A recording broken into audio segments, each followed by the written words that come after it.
Incredible. I've become the original ancestor of humanity. This video is purely for entertainment and does not infringe on copyrights or laws. The rights to the novel and image belong to the original author. We do not claim ownership. Don't like waiting and want to listen to this fanfic in full now? Subscribe to our Patreon, where you'll find the best fanfics. Chapter 76. This person is not simple. Amidst the vast expanse of space, a sudden ripple of waves erupted. A massive interstellar starship emerged from the ripples, its guidance engines belching blue flames as it sailed toward a distant superplanet. Lineage sat in the starship's lower hold, huddled around hundreds of survivors from the Red Rock City. The lower hold wasn't a crew cabin, and its ventilation and climate control systems were rudimentary. A single pale, flickering light perfectly captured the emotions of these hundreds of people. 11 days after the attack on the Red Rock City, the Federal Inspectorate's search and rescue fleet arrived on planet A16, blasted the wreckage of the Temple's starship, and abducted all the survivors.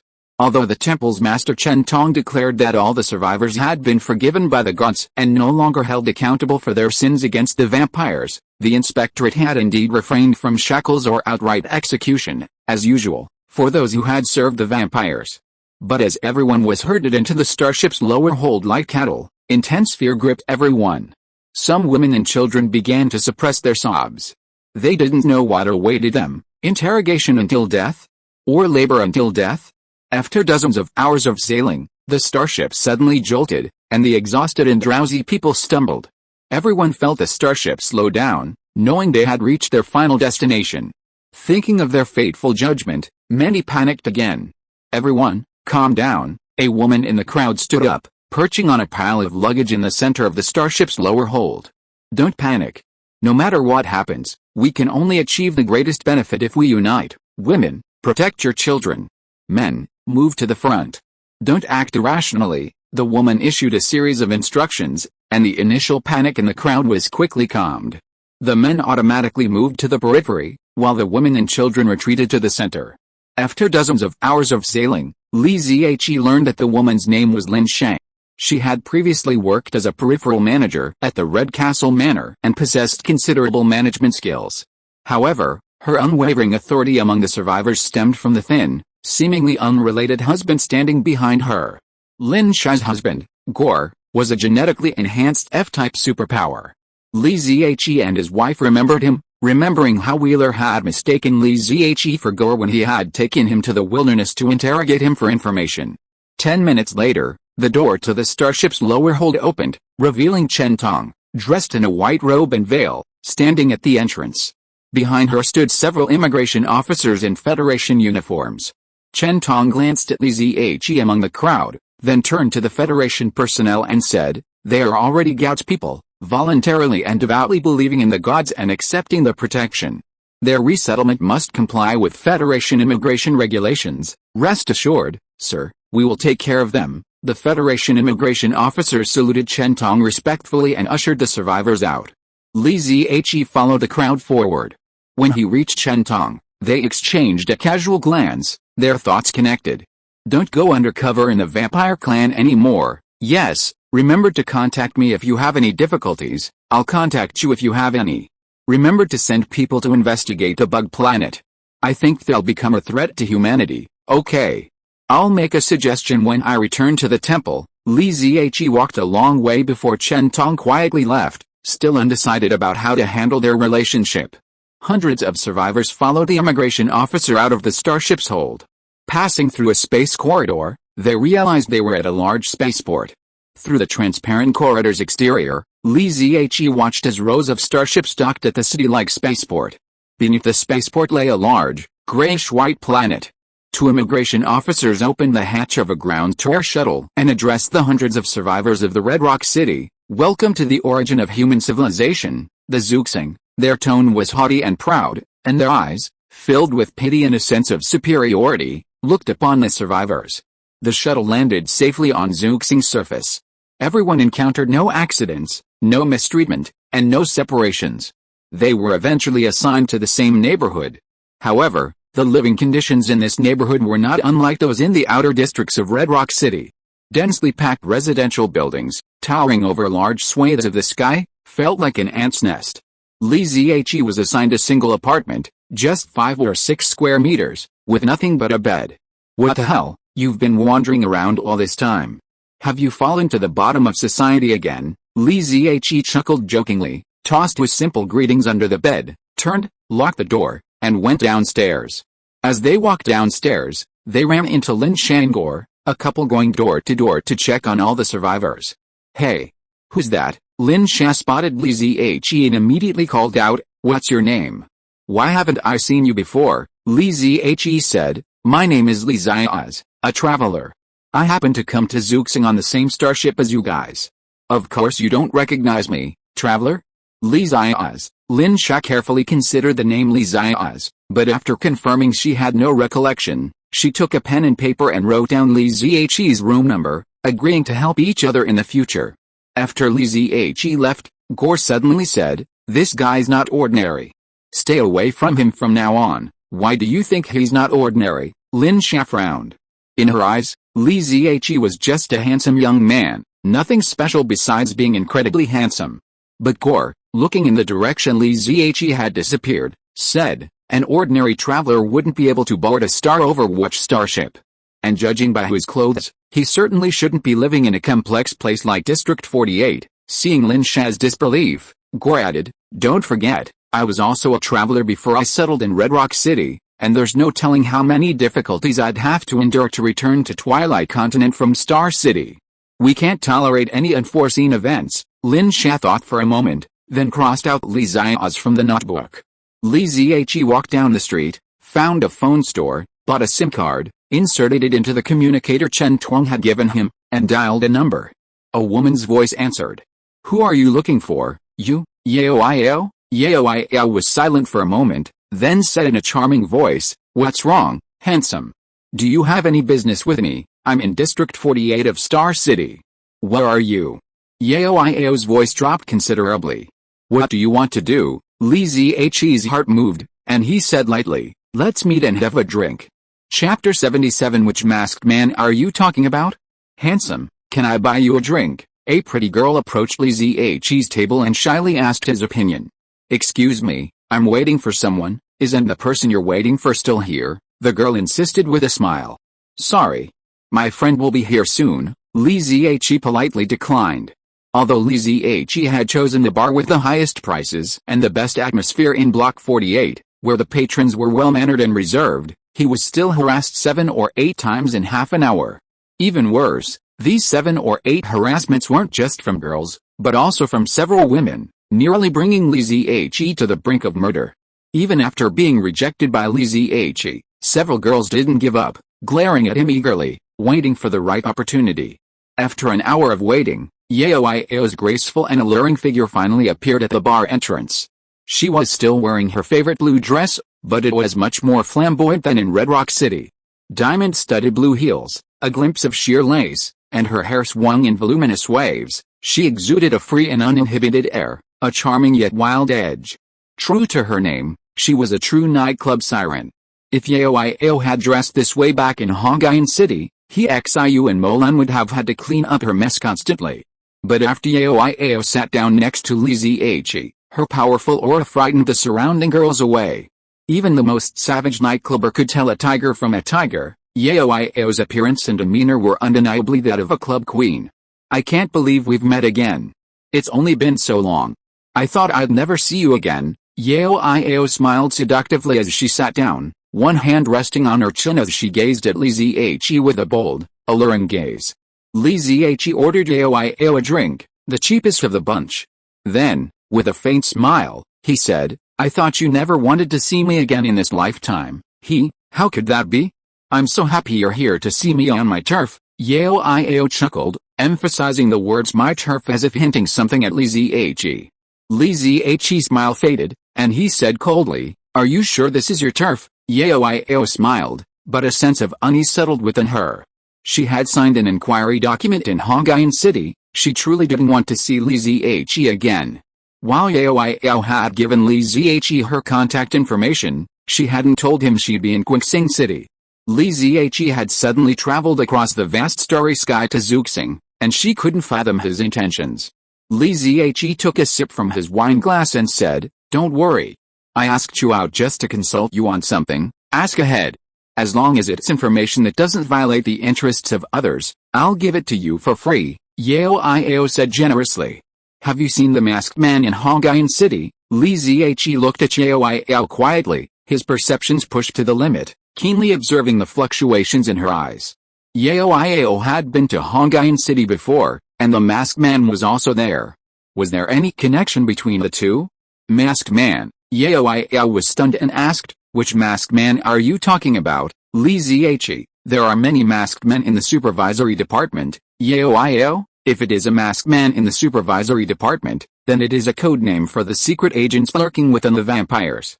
Don't you know this? Li Zihe asked in a deep voice. Should I know? Yao laughed awkwardly and said.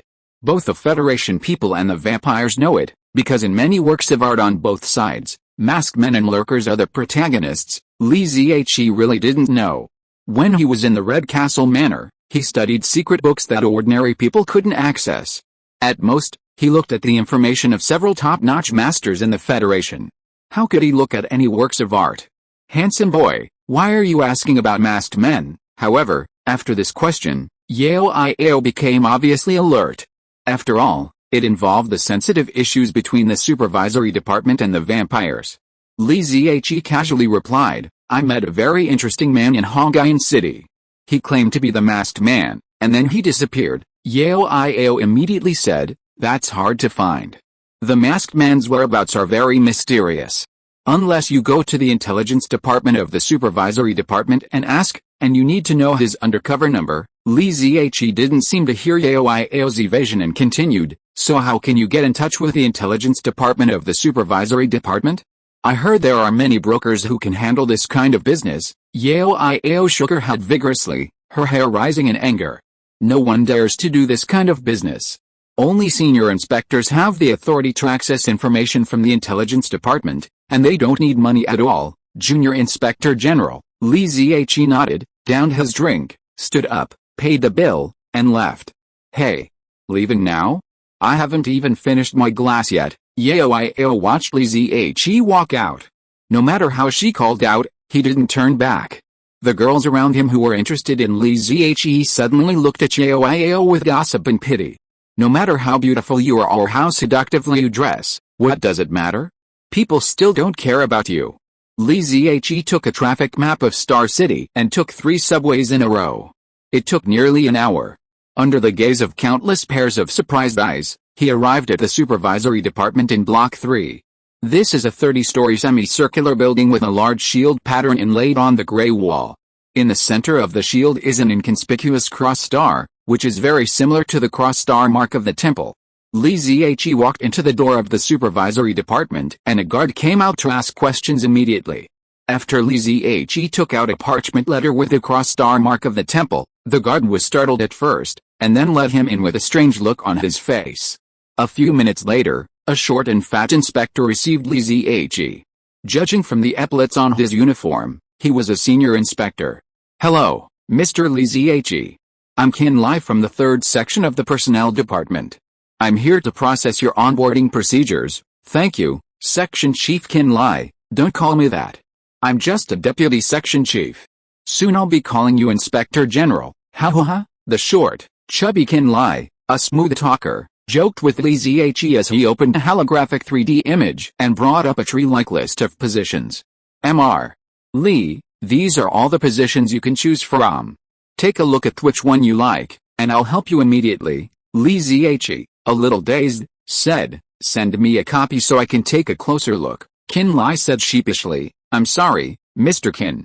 Although you've come through special channels, this information is confidential to the supervisory department.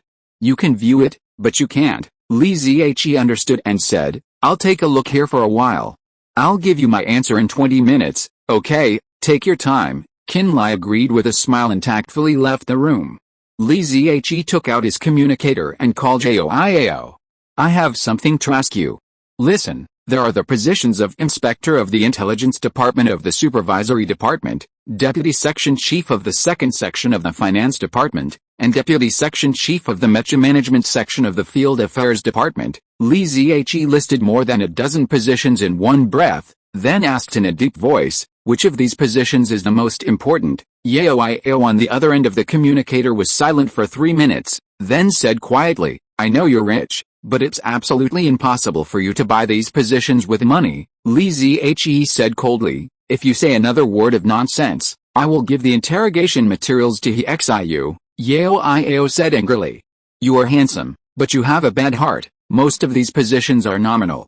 There are only a few real ones. If you want to make money, I suggest you go to the finance department and the mecha management section. But if you want to find someone, there are only 2 positions that are suitable. 20 minutes later, Qin Lai walked in and asked with a smile, Mr. Li, have you made your choice? Li Zhe said calmly, I'm choosing the Foreign Affairs Inspector of the Intelligence Department. Well, Qin Lai said with a smile, I'm sorry, this position was taken 10 minutes ago. Li Zhe's face darkened, and he asked gloomily, which other position has been chosen? Just this one. Please don't misunderstand me, otherwise I'll call the director over to explain it to you. Looking at Qin Lai, who had a humble smile on his face but a cunning look in his eyes, Li Zhe seemed to understand that the relationship between the supervision department and the temple was not what he imagined. I choose the 3rd supervision department of Qixing City. Okay, I'll handle it for you right away, director. Qin Lai bowed his head and saluted Li Zhe, as if he really regarded Li Zhe as an adult. Thanks to book friend 2020062207414141432 for the reward. Thanks to book friend Fenki Uhulang 2579 for the reward, and thanks to book friends Xuding for the reward. Thanks. Chapter 78 Acquaintance. Section Chief Li, here are your uniform, ID, office access card, and apartment keys. To help you familiarize yourself with your duties quickly, the personnel department has prepared a detailed list of permissions for you. Please review it carefully when you have time. The short, stout Qin Lai quickly completed Li Zhe's onboarding procedures and handed over a large pile of work supplies. His dedicated and flattering attitude made Li Zhe's anger subdued. Li Zhe first found a seat and carefully analyzed a list of permissions. Then, carrying his belongings, he descended from the 18th floor to the 10th floor and headed straight for the Qixing City Supervisory Department. Although he didn't plan to stay in the supervisory department for long, he still needed to meet his immediate superior. The passage from Zuxing to Twilight Continent was unknown in how far it stretched, and the masked man was unknown how deeply hidden he was. Both required the intervention of the supervisory department. The director of the Qixing City Supervisory Department, surnamed Su, had a stern, dark face and a harsh tone. Since you, Li Zhe, have chosen our supervisory department, you must do your job well. I will not tolerate any malicious behavior involving political power struggles here. Okay, I understand, Chief Inspector Su. Li Zhe stood up and left without any emotion. But his last words, Chief Inspector Su, only made Chief Su's face darken even more. Although they shared the same supervisory department headquarters building, the director of the Qixing City Supervisory Department was not on the same level as those above the 10th floor. Departments above the 10th floor govern the entire Federation, while those below the 10th floor were solely responsible for managing Qixing City, the capital of the Interstellar Federation. Su Bingwang's military rank was Junior Chief Inspector, and Li Zhe was also a Junior Chief Inspector. Although he had joined the Supervisory Department as his subordinate, he looked like he was preparing to take over his position as director. After all, one had worked for 20 years to reach the position of Junior Chief Inspector, while the other was not even 20 years old. Who would believe him without a strong backing? Li Zhe found the office of the 3rd Supervision Section by following the door number. When he entered, he saw a young girl sitting there, watching a TV series on her Office 3D device. Let her watch TV series if she wants. She also made silly giggles from time to time. Beep, beep, beep. Li Zhe knocked on the table to attract the little girl's attention. Then, a bunch of little stars floated in the little girl's eyes. Excuse me, handsome guy, who are you looking for? The little girl stood up suddenly, revealing her height of just over 1.5 meters.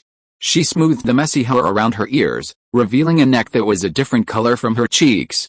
Li Zhe didn't say anything and handed over the certificate he had just processed. The little girl's eyes suddenly widened, and her eyelashes kept trembling, as if she had seen a handsome golden turtle. Hello, Section Chief. I'm Yuan He. I'm a clerk in the 3rd section and also your secretary. Clerk and secretary? Are you the only one working in the third section today? Yuan he said aggrievedly. Yes. I'm the only one working now. It's so quiet and no one talks to me. Notify everyone to come to the meeting. Li Zhe pushed open the office with the best location and frowned at the dust accumulated in the room. I'm sorry, section chief. I didn't know you were taking office today. Please wait a moment while I clean the office for you. Li Zhe stopped her and said coldly, first, give me the personnel information of the third section in the past 2 years, and then send a letter of complaint to the Internal Affairs Department and ask them to send a cleaning staff to clean it. Okay, section chief, I'll go right away. Yuan he went there happily. The new section chief got angry and made trouble on his first day. He must be a rich and powerful person with a good background, right? Making trouble, just thinking about it makes me excited. Li Zhe dragged a chair and sat on the reception sofa of the third supervision section to read the information. As he read, his teeth started to hurt. This seems like a trap. Yao, are you trying to get yourself killed? Apart from anything else, the third supervisory section had gone through 4 section chiefs in 2 years. How could Xiaowan not know something so obvious? Li Zhe called Xiaowan's cell phone, his face darkening as he prepared to hear her explanation. But Xiaowan didn't answer. You dare to trap me? You really think I can't find you? Li Zhe's nose had become incredibly sharp after his ascension to the Blood Viscount. He'd encountered Xiaowan so many times before, so if he really wanted to find her, it would be a piece of cake at best. A few minutes later, Yuan he returned excitedly. Section Chief, I've already notified everyone, but they said they were no longer under the third supervisory section's jurisdiction. Yuan he's explanations were so eloquent, Li Zhe's sense of being tricked only intensified. It turned out that the third supervisory section had 4 direct supervisory groups under it. Last year, 1 was disbanded during a mission, 1 transferred to the first inspection section, and 2 were seconded to other departments. So now he was a section chief without a single one. Oh no, there was also a petite, gossipy clerk and secretary. Although Li Zhe wasn't in the supervisory department to indulge his power, he was completely clueless about the department. To accomplish his goals, he needed someone with inside knowledge. Yuan he, accompany me to the personnel department. Li Zhe closed his documents and returned to the 18th floor with his sole subordinate. In the elevator, Yuan he noticed Li Zhe's sullen expression and suddenly asked, Chief, Qin Julian in the personnel department is from the Nanjing Qin family. How should we treat him? Li Zhe deadpanned, it's just business. Who cares which family he belongs to? Yuan he's eyes lit up, and her suspicions about Li Zhe's identity intensified. Unbeknownst to her, Li Zhe was simply here for a short-term job, ready to leave in a few days. He wasn't afraid to offend any wealthy family. On the 18th floor, before they even entered the personnel department, the short, portly Qin Lai emerged, seemingly waiting for them. Section Chief Li, are you here to see the director? Yes, what a coincidence.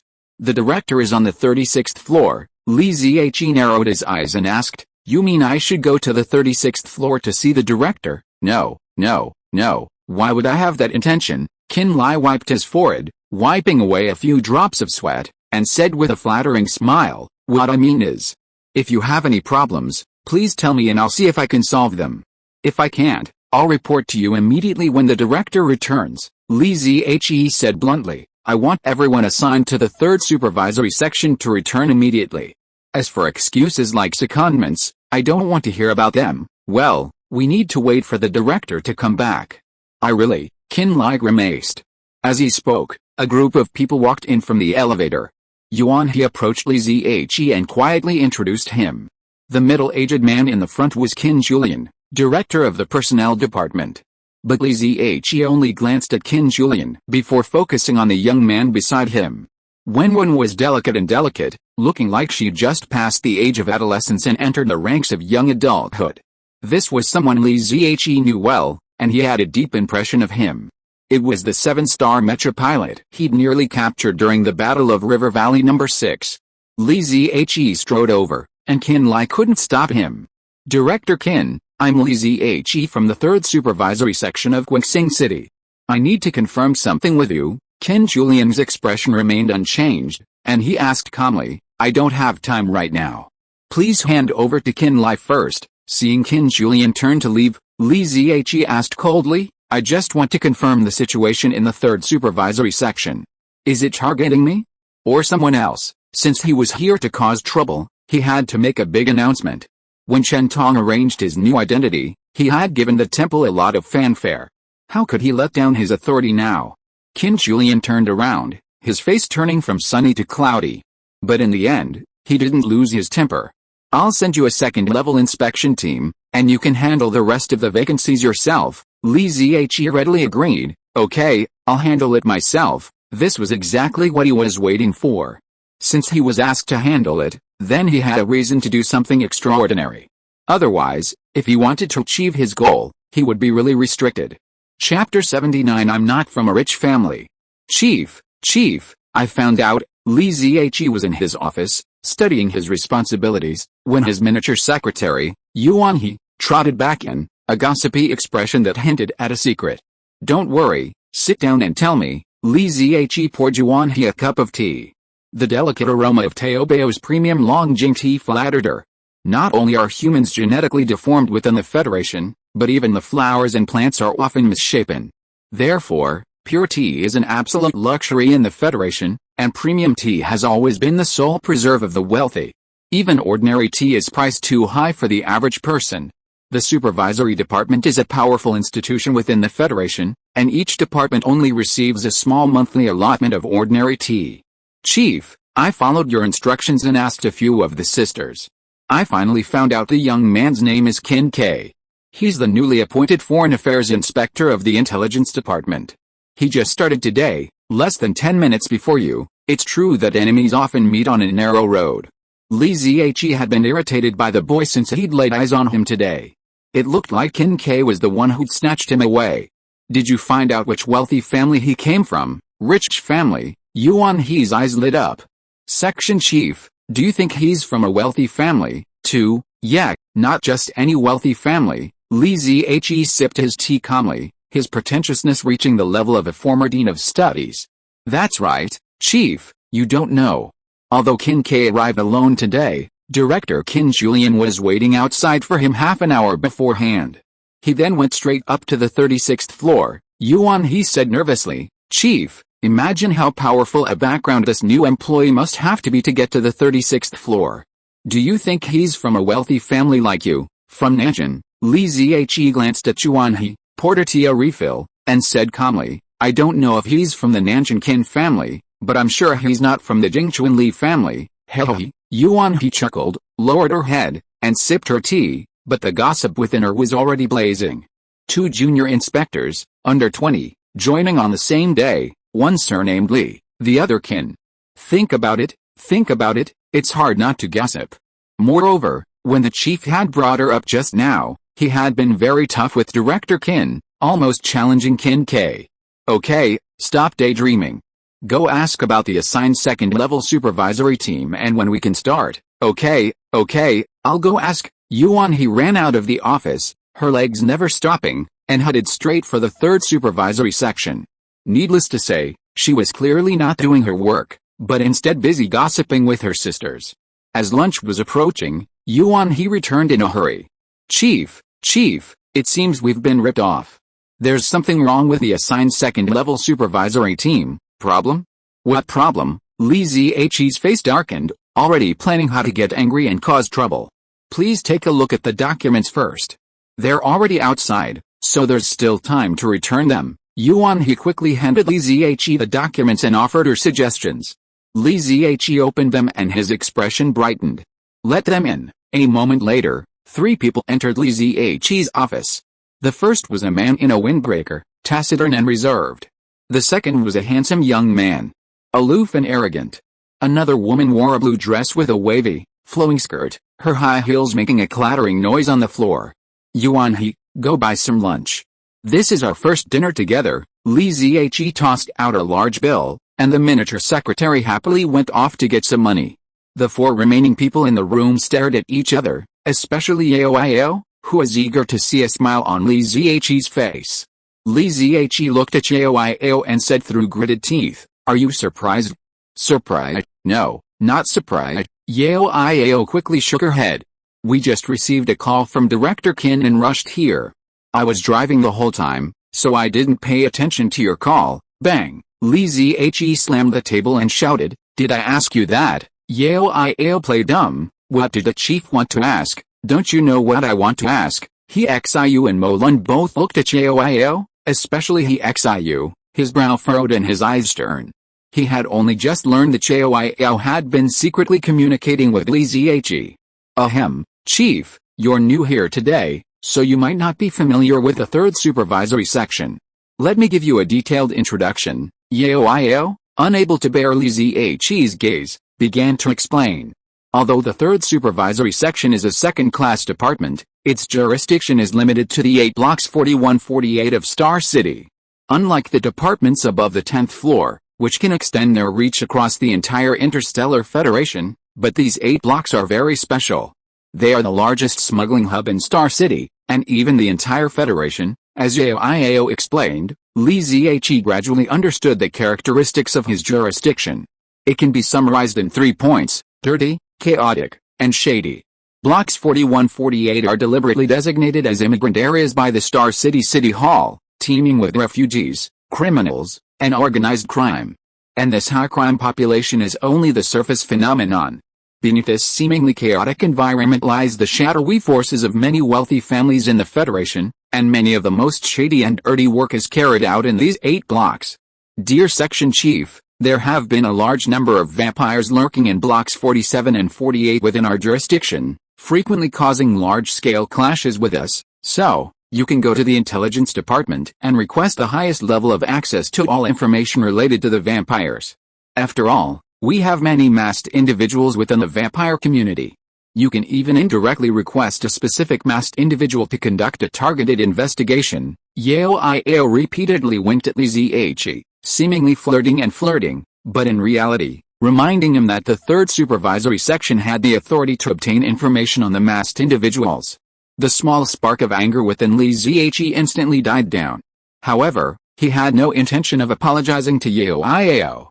As a leader, he wouldn't admit his mistakes. The fault always fell on his subordinates. Sit down. Li Zihe asked He Xiu and the others to sit down, then curiously asked, "Can you tell me why each of you carries 2 or 3 serious disciplinary penalties?" The atmosphere in the office grew awkward. The aloof Molun's gaze drifted from the roof to the window, then to the shoes. He simply didn't want to look at Li Zihe's curious face. Yao, feeling wronged, rolled her eyes, expressing her stubborn resistance. Finally, the docile He Xiu spoke up, "Section Chief, you know our mission in Hongyan City failed, and because of our failure, a certain noble suffered some injustice, so they were given a severe reprimand." Li Zihe understood. He Xiu and his men had offended someone. No wonder an elite second-level inspection team, operating out of the field, was being relegated to the city-level inspection department.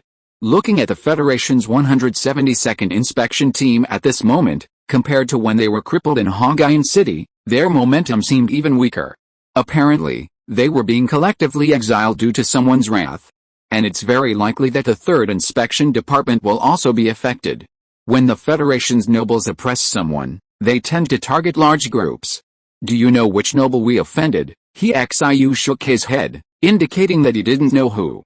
But Yao suddenly said, "I've heard some unconfirmed news through special channels. It seems to be related to the Nanjinkin family." Li Zihe understood, knowing it was probably connected to a certain young man. Yao, go to the intelligence department and request a comprehensive report on the recent vampires to help prevent changes in the situation within the jurisdiction. He Xiu and Molun, each of you write a report outlining your strengths, specialties, and your expectations and demands. With just a few words, Li Zihe had his 3 men in motion. The key to managing people is not to let them sit idle. Even if there's nothing to do, you have to find something for them to do, otherwise they'll think you're calm and without airs. Half an hour later, Xiaowan, who had gone out to buy food, returned. Judging by her fresh lipstick, she must have been eating a lot. However, Li Zihe had given her a lot of money, so Xiaowan bought a sumptuous meal, filling the entire table. Why isn't Yao back yet? Li Zihe took out his communicator and dialed. The first call didn't go through. The second call went through. Yao's weak voice came over. Section Chief, I'm being held in the Intelligence Department. Chapter 80 Class Gap. The Intelligence Department was located on the 16th floor of the Supervisory Department. According to the department's implicit rules, its status far outweighed that of the Qingxing City Supervisory Department on the 10th floor. So when Li Ziyi arrived with his three subordinates, He Xiu, Mo-Lun, and Yuan He, even though he'd changed into the uniform of a junior inspector general, the Intelligence Department staff remained dismissive. This is a confidential area. No one is allowed inside. Please ask at the front desk if you have any questions. A shrewd man with a buzz cut stood in front of Li Ziyi and the others, smirking and preventing them from entering the Intelligence Department. At least a dozen people peered in from the doors of the surrounding departments, watching the scene unfold. Li Ziyi ignored the buzz-cut man and reached out to grab his shoulder, giving him a shove that sent him stumbling. Hiss, you ouch! The buzz-cut man suddenly felt numb and opened his mouth to curse, but Mo-Lun, who was following behind him, inadvertently bumped into him, sending him falling against the wall. The others in the Intelligence Department had no idea someone on the 10th floor would dare act so recklessly. Before they could react, Li Ziyi barged into the VIP reception room. Yuan He, the miniature secretary, didn't follow him in, but stayed outside. Judging by the way her eyes darted, it seemed certain that the story of the third supervisory section causing chaos in the Intelligence Department would spread throughout the department today. When Li Ziyi barged in, the three people in the reception room looked up, each with a different look. Yao, seated on a small stool in front of the coffee table, behaved like a prisoner on trial, her eyes flickering with a hint of excitement. A man with slicked back hair, presiding over the judge's seat on the sofa across from him, flew into rage upon seeing Li Ziyi barge in. Which department are you from? Do you know the consequences of trespassing in the Intelligence Department? Li Ziyi ignored the irritable man and instead gave Qin Ke, who sat next to him, a cold glance. Qin Ke sat in a rather elegant position, like a juror taking notes, or an intern studying. He looked at Li Ziyi with an extremely calm, unmoved gaze. Li Ziyi suddenly had a feeling. Could this guy be deliberately stirring up trouble? He's been waiting for me to come over. Bang! The ignored man with the slicked back hair slammed the coffee table and shouted at Li Ziyi in a domineering tone, if you're a veteran inspector, go to the disciplinary office and receive your punishment. If you're new, take a good look at the internal regulations. Li Ziyi suddenly took 2 steps forward, leaning across the coffee table to get in front of the man with the slicked back hair. With his right hand, he flipped over the collar and ID badge on his uniform. Liao Zezhong, do you think you have the right to speak to me like that? The man's momentum faltered. He was, like Li Ziyi, a junior inspector general, but the authority he had displayed just now was that of a big boss. Li Ziyi stood up, took a piece of information from Yao, and said sarcastically, Yao, have you lost your mind? I asked you to come get some information, and you're planning to stay for dinner? Or are you planning to leave the third supervisory section and join the Intelligence Department? Yao immediately explained aggrievedly, no, Chief. After I got the information as you ordered, they wouldn't let me go. They insisted on detaining me here for interrogation. Oh? Then you won't resist? Just let them bully you. Yao lowered her head and said nothing, truly looking like she was being bullied. Li Ziyi said coldly, go get me a chair. Yao quickly went out and quickly dragged a high-back chair back in. She dragged it in front of the coffee table, facing Liao Zezhong and Qin Ke. That little demon is fanning the flames, Li Ziyi understood, but didn't refuse. He calmly sat down and read the comprehensive vampire event record that Yao had requested. Among them was the one that Li Ziyi was most concerned about. The Red Castle family's relocation fleet was attacked mid-journey, but except for the Red Rock City, all other starships arrived at the Twilight Continent. After more than 10 days of tension, he finally relaxed. Li Ziyi was busy reading the intelligence, which made Liao Zezhong furious. Because the high-back chair was higher than the sofa, Li Ziyi sat there calmly and silently, with a hint of condescending attitude.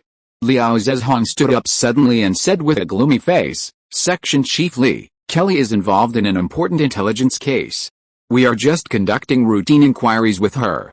You are breaking the rules by coming here like this. Routine inquiries? How come I don't know? Li Ziyi rolled his eyes and sneered, do you really think I don't know the rules? When did your intelligence department have the right to internal inquiries? Show me the regulations, you. Liao Zhezhong was so angry that he was speechless. Unwritten rules are unwritten rules. Where are the regulations to check? He'd been careless. It had been ages since a department on the 10th floor had come to the 18th floor to reason. He'd truly underestimated Li Ziyi, leading to his immediate utter surprise.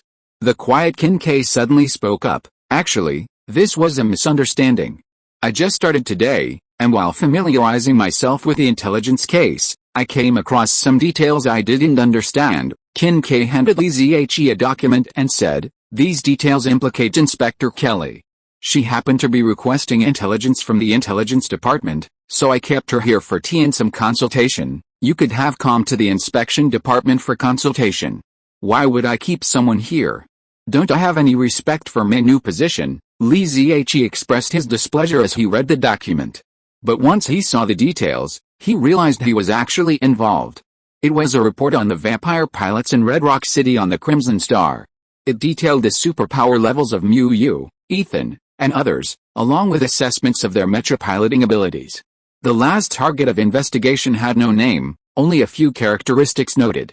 An A-rank pilot, skilled in the control of the Bloodhammer series of mechas, he destroyed the starship's main gun indicator during the Battle of Valley 6, playing a crucial role in the entire operation. Are you talking about me? But I'm not an A-rank pilot. Li Ziyi was puzzled. He had only recently been promoted to the rank of Blood Viscount, and his psychic rank was equivalent to Federation B rank, not to mention his performance during the Battle of Valley 6. However, considering Qin Ke's panicked escape at the time, he was probably investigating him. And since Xiu and his team's 172nd Supervisory Group were indeed conducting a mission in Hongqian City at the time, it's reasonable to assume they were involved. Since this young man claims it was a misunderstanding, then apologize and call it a misunderstanding. If you need any advice from now on, you can visit us on the 10th floor. My tea is quite good. Liao Zhezhong looked at Li Ziyi's pretentiousness with annoyance, but Qin Ke next to him began to intervene, so he knew better and stepped aside to become a qualified supporting actor. The tea on the 10th floor is somewhat different from the tea on the 18th. Section Chief Li, you can try it and appreciate it. Liao Zhezhong handed Li Ziyi a cup and poured it a glass of murky green tea. Li Ziyi curled his lips and said disdainfully, "The intelligence department takes up so much of the budget every year. Are they so stingy when it comes to entertaining guests?" He beckoned behind him, and Molun stepped forward and placed an exquisite wooden box on the coffee table. Li Ziyi opened it, revealing a high-end tea set from JD.com and 3 small wooden tea jars. The jars opened, revealing Dahongpao, Maojian Green, and Hujian Jasmine. Li Ziyi spread out the tea set and asked Qin Ke, "What kind of tea would you like?" Qin Ke glanced at Li Ziyi and said calmly, "Whatever," but Qin Ke's mood at this moment was definitely not as calm as he appeared. He was a true descendant of a wealthy family, and he had thoroughly studied this luxury product, tea. Yet, he didn't recognize any of the 3 teas Li Ziyi had just brought out. Li Ziyi casually selected a Maojian green tea and proceeded to wash, steep, seal, and divide it. He performed a simplified tea ceremony with impeccable skill, his elegant and profound technique dazzling everyone around him. When the distinctive fragrance of green tea filled the room, everyone's noses involuntarily twitched. Liao Zhezhong, the man with slicked back hair, felt a deep sense of powerlessness, realizing the social disparity between himself and Li Ziyi and Qin Ke. He had never seen tea of this quality before, not even from the minister's household. It seemed to be exclusively for the wealthy. He had struggled for years, and suddenly, half his life had passed, yet he couldn't even reach the level of the wealthy. Pitiful? Lamentable? Qin Ke calmly accepted the teacup offered by Li Ziyi, sipping gently and savoring it carefully. Pure, clear, and without a trace of impurities, the fragrance gently blossomed between his lips and teeth.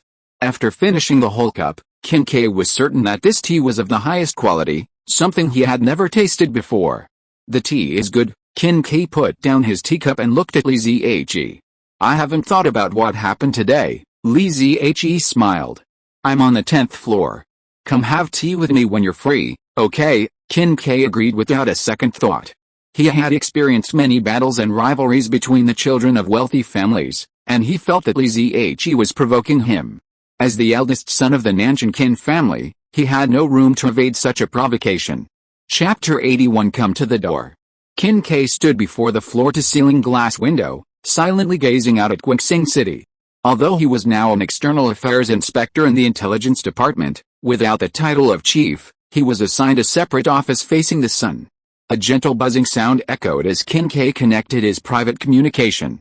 Uncle Zhang, any news? The voice of the butler, Uncle Zhang, came from the other end of the line. I'm sorry, young master. I haven't found any reference to Li Zhe in the Nanjing, Yunnan, or Shuai's Li families. There are several people with the same name, but their ages and status don't match. Qin Kai savored the mellow aroma of tea, frowned, and said, then he must be an illegitimate child. Check for the hidden lovers of those in power in the Li family, especially those with ties to the temple. He's definitely not just a pawn of the temple. I understand, young master, Uncle Zhang said after a pause. Young master, has he guessed your identity? Probably not. I can sense it. He simply resents me for taking the position he once coveted, Qin Kai said confidently. Okay, young master. I'll get to the bottom of it as soon as possible. However, Zhang Bo said hesitantly, Madam called again today, asking about your safety. Do you think you might want to talk to her about your work? Go get to work. Qin Kai hung up the phone, looked out the window, and fell silent again. He was feeling a little upset because he had argued with his mother a few days ago. The impact of the Battle of Valley No. 6 in Hongyan City on Qin Kai was far more severe than outsiders realized. Qin Kai's mother, the head of the Nanjing Li family, was furious that Qin Kai had almost fallen into enemy hands. Not only did she severely punish the 3rd Army Squadron, she also took her anger out on He Xiu, Yao, and a large group of people in charge of intelligence reconnaissance. Furthermore, Qin Kai's mother used her power to remove him from his position as a major pilot in the Mecha battalion, insisting that he be transferred to a civilian position. This was difficult for Qin Kai, a talented pilot, to accept. But the boy's arm was no match for his mother's, and in the end, he could only choose the supervisory department, a place where he could barely take revenge, among several alternative departments. On the table behind Qin Kai, scattered were several analytical spreadsheets filled with lines. The analysis of various data and information was all about tracking down the A-class pilot. On October 26, Viscount Isa, head of the Red Castle family, fled through the wilderness on a motorcycle with an unknown man, later defeating C-class pilot Clysa at the dividing river. On December 8, the Moon Castle branch of the Blooddusk family from the Twilight Continent descended on Red Rock City. A mysterious figure appeared in the main hall of the Red Castle Manor, suspected of causing a conflict between Red Rock and Moon Castle. On December 12, on the eve of the Battle of River Valley No. 6, a mysterious individual, holding Red Rock City's highest-level identity card, passed through the outer city checkpoint and left the city, returning 2 hours later. On December 23, the Red Castle family fleet was ambushed. On January 8, 126 Red Castle family servants were naturalized in the Federation and settled in Scissor Alley, Block 48 of Star City. I will definitely find you. I will become your nightmare too. Qin Kai clenched his fists, veins visibly visible on the backs of his hands. But Qin Kai could never have imagined that his long-held enemy had just invited him for tea. Furthermore, Li Zhe wasn't deliberately provoking Qin Kai, he was simply leveraging the situation to establish a persona. He didn't have any powerful Federation connections behind him, and he didn't want to cause any more trouble for Chen Tong. But he also wanted to investigate the masked man. If he followed the normal process of cultivating connections, it would take forever.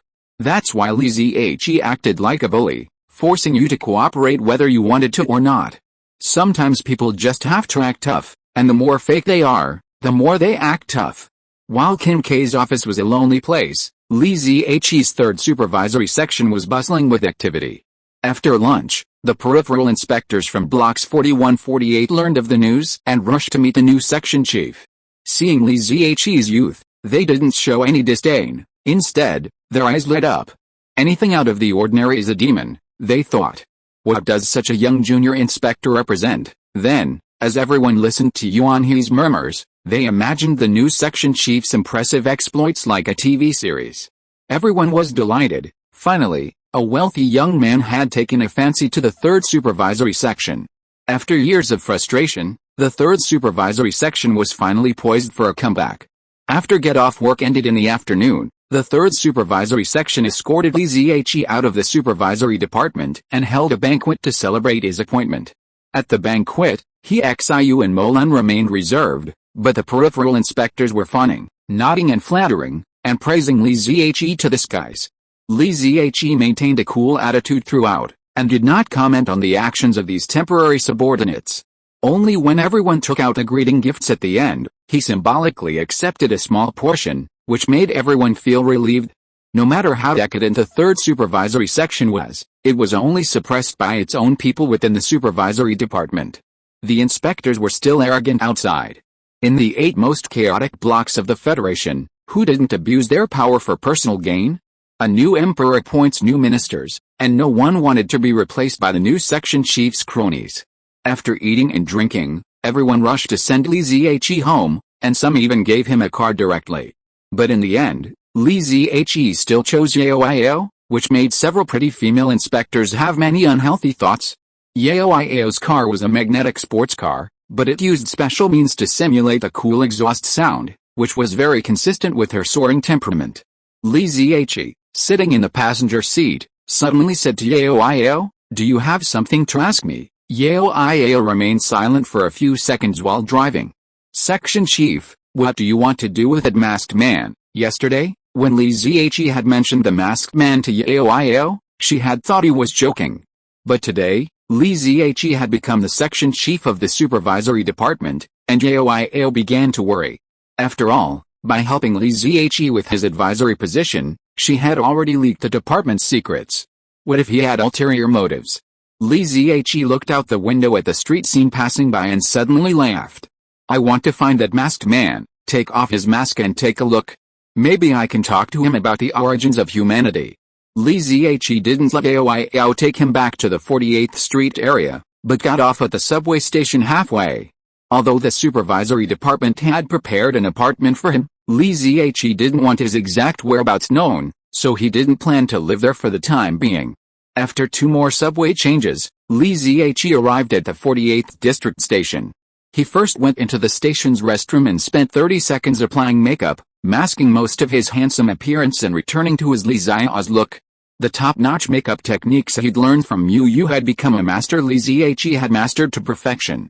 Exiting the station, he found himself nearly 100 miles from the 3rd District, home to the supervisory department. The neighborhood seemed like a completely different world.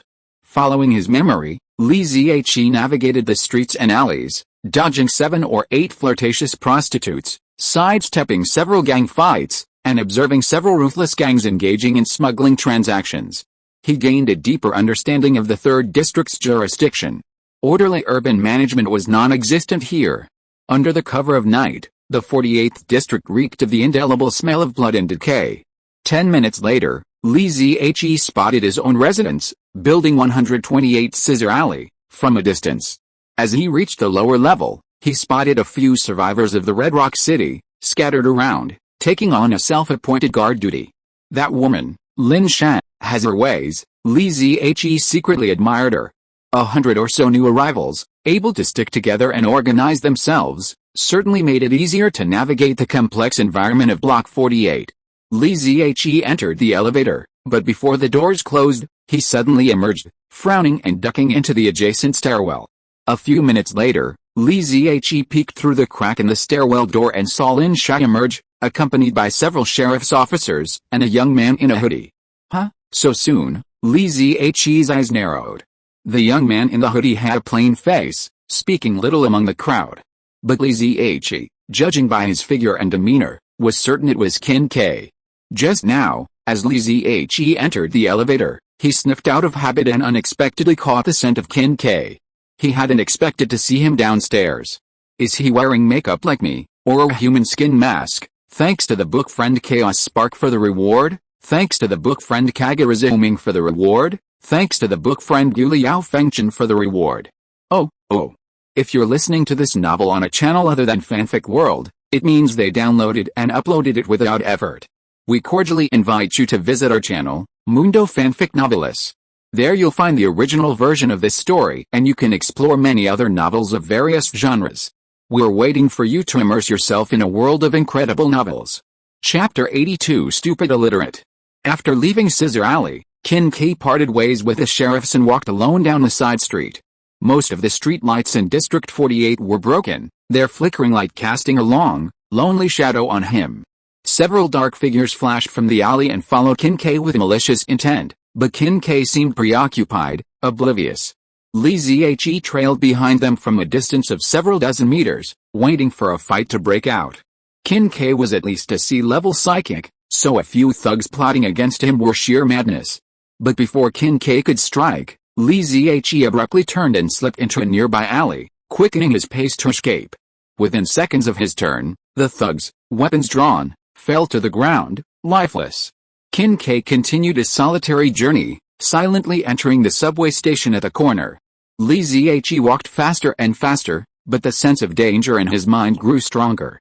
He hadn't felt this intensely threatened in ages, not even when he faced the queen on the insect planet had he felt such a shuddering feeling. Just now, Li Zhe had merely glanced into the darkness when he sensed a powerful presence locking onto him. He immediately turned and left, but he was still being targeted.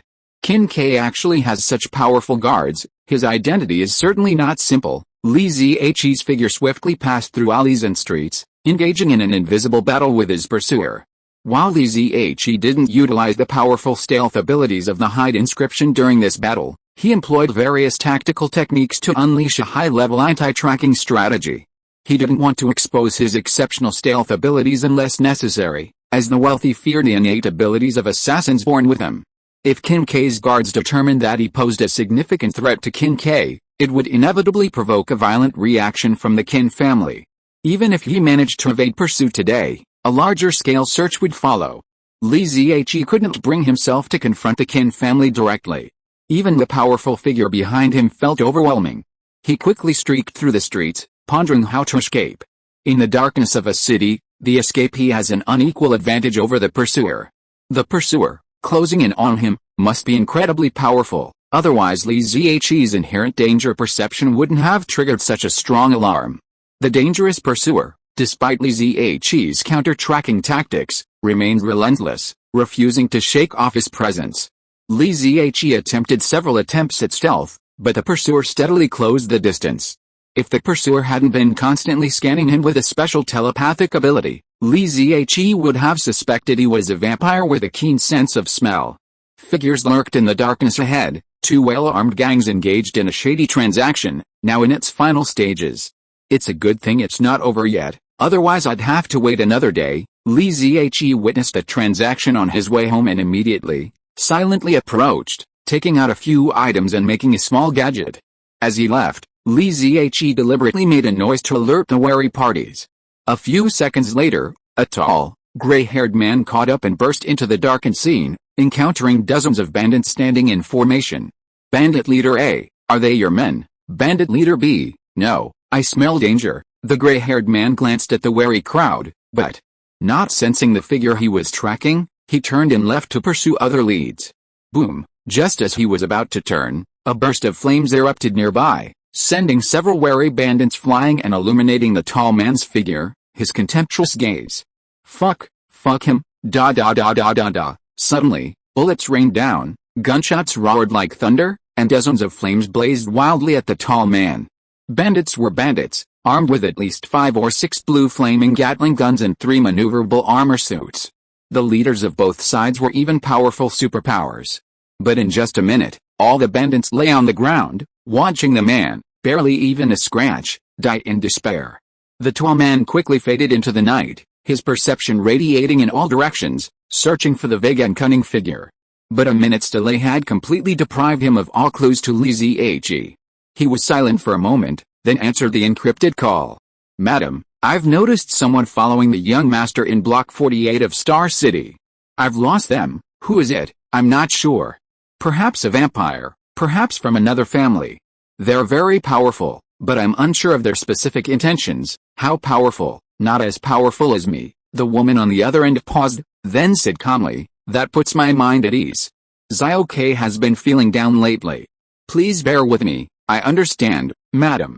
We will protect the young master. Kin K sat in the subway car, unaware of what had happened to him.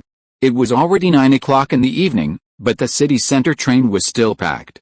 Many men and women, whom Qin Ke considered low class, were working hard to make a better life and climb to a higher level of society.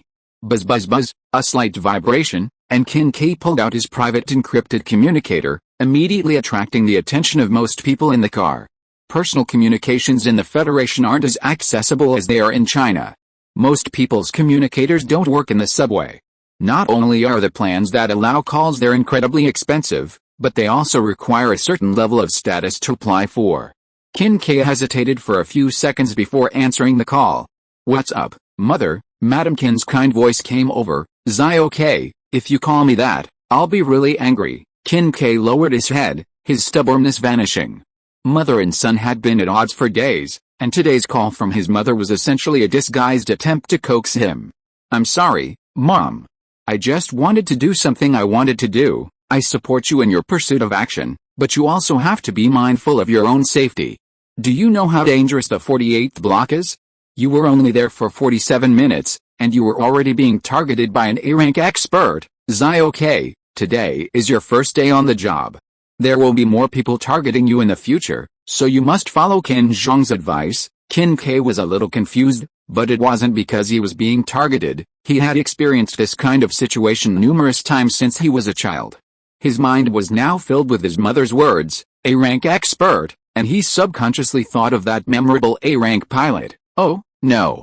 A vampire count would definitely travel on the southern forest, not the Red Rock City, much less come to Star City. Qin Ke shook his head vigorously, clearing his mind of the chaotic thoughts.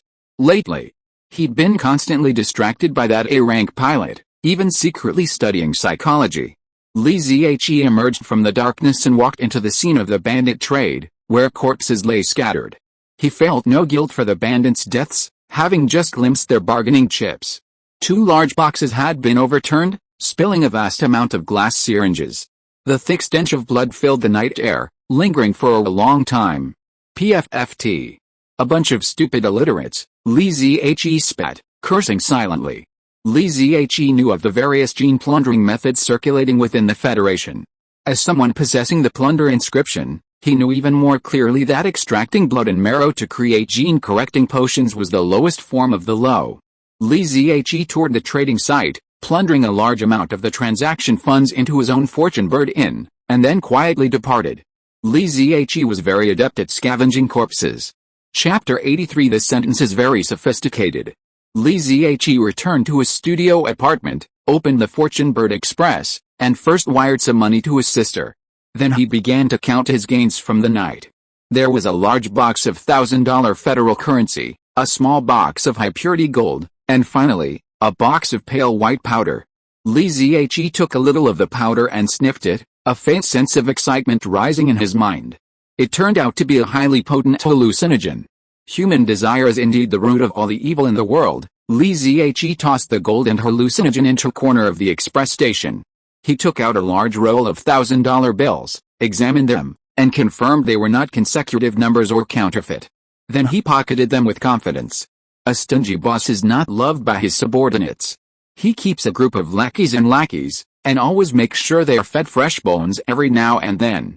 After a quick wash, Li Zhe went to bed. Before falling asleep, he tried to transmit the consciousness of accelerated evolution alone to his hidden inscription. Then, the inscription within Li Zhe's body underwent a transformation that delighted him. The hidden inscription, sensing Li Zhe's accelerated transformation intent, immediately vibrated, transmitting its awareness to the other inscriptions around it. While the other 4 inscriptions gradually ceased their evolution, the hidden inscription's evolutionary pace rapidly accelerated. Strands of golden thread seeped from the edges of the inscription into its interior, like living plant veins, continuously nourishing this mysterious inscription's rapid growth. It really works this way. Li Zhe had been researching his own evolution since leaving planet A16. Previously, the 5 inscriptions within Li Zhe's body, bloodline, kill, hide, plunder, and art, had all transformed on their own. Li Zhe hadn't intentionally interfered with their evolution. He simply didn't have enough pale golden life droplets, so he could only allocate them to a few of them for evolution, and it wouldn't take long for all of them to complete their evolution. But now, his life droplets were simply too abundant, and all 5 inscriptions, fully nourished and nourished, were transforming simultaneously. He currently lacks the conditions to enter the optimal sleeping state, where he could improve and evolve his strength without realizing it, and can only endure the pain of daily evolution. However, today, while escaping the Qin family's powerful pursuer, the blood-colored river briefly appeared in his mind, faintly conveying a conscious suggestion of independent accelerated evolution. It now appears that Li Ziyi's subconscious, sensing the intense danger, analyzed the most appropriate strengthening path for him at this moment, gaining a greater asymmetric combat advantage. After consideration, Li Ziyi decided to try to accelerate the evolution of his stealth ability. Facing an overwhelmingly powerful enemy, a head-on fight is certainly thrilling, but a hearty death in battle is not worth the heroic effort.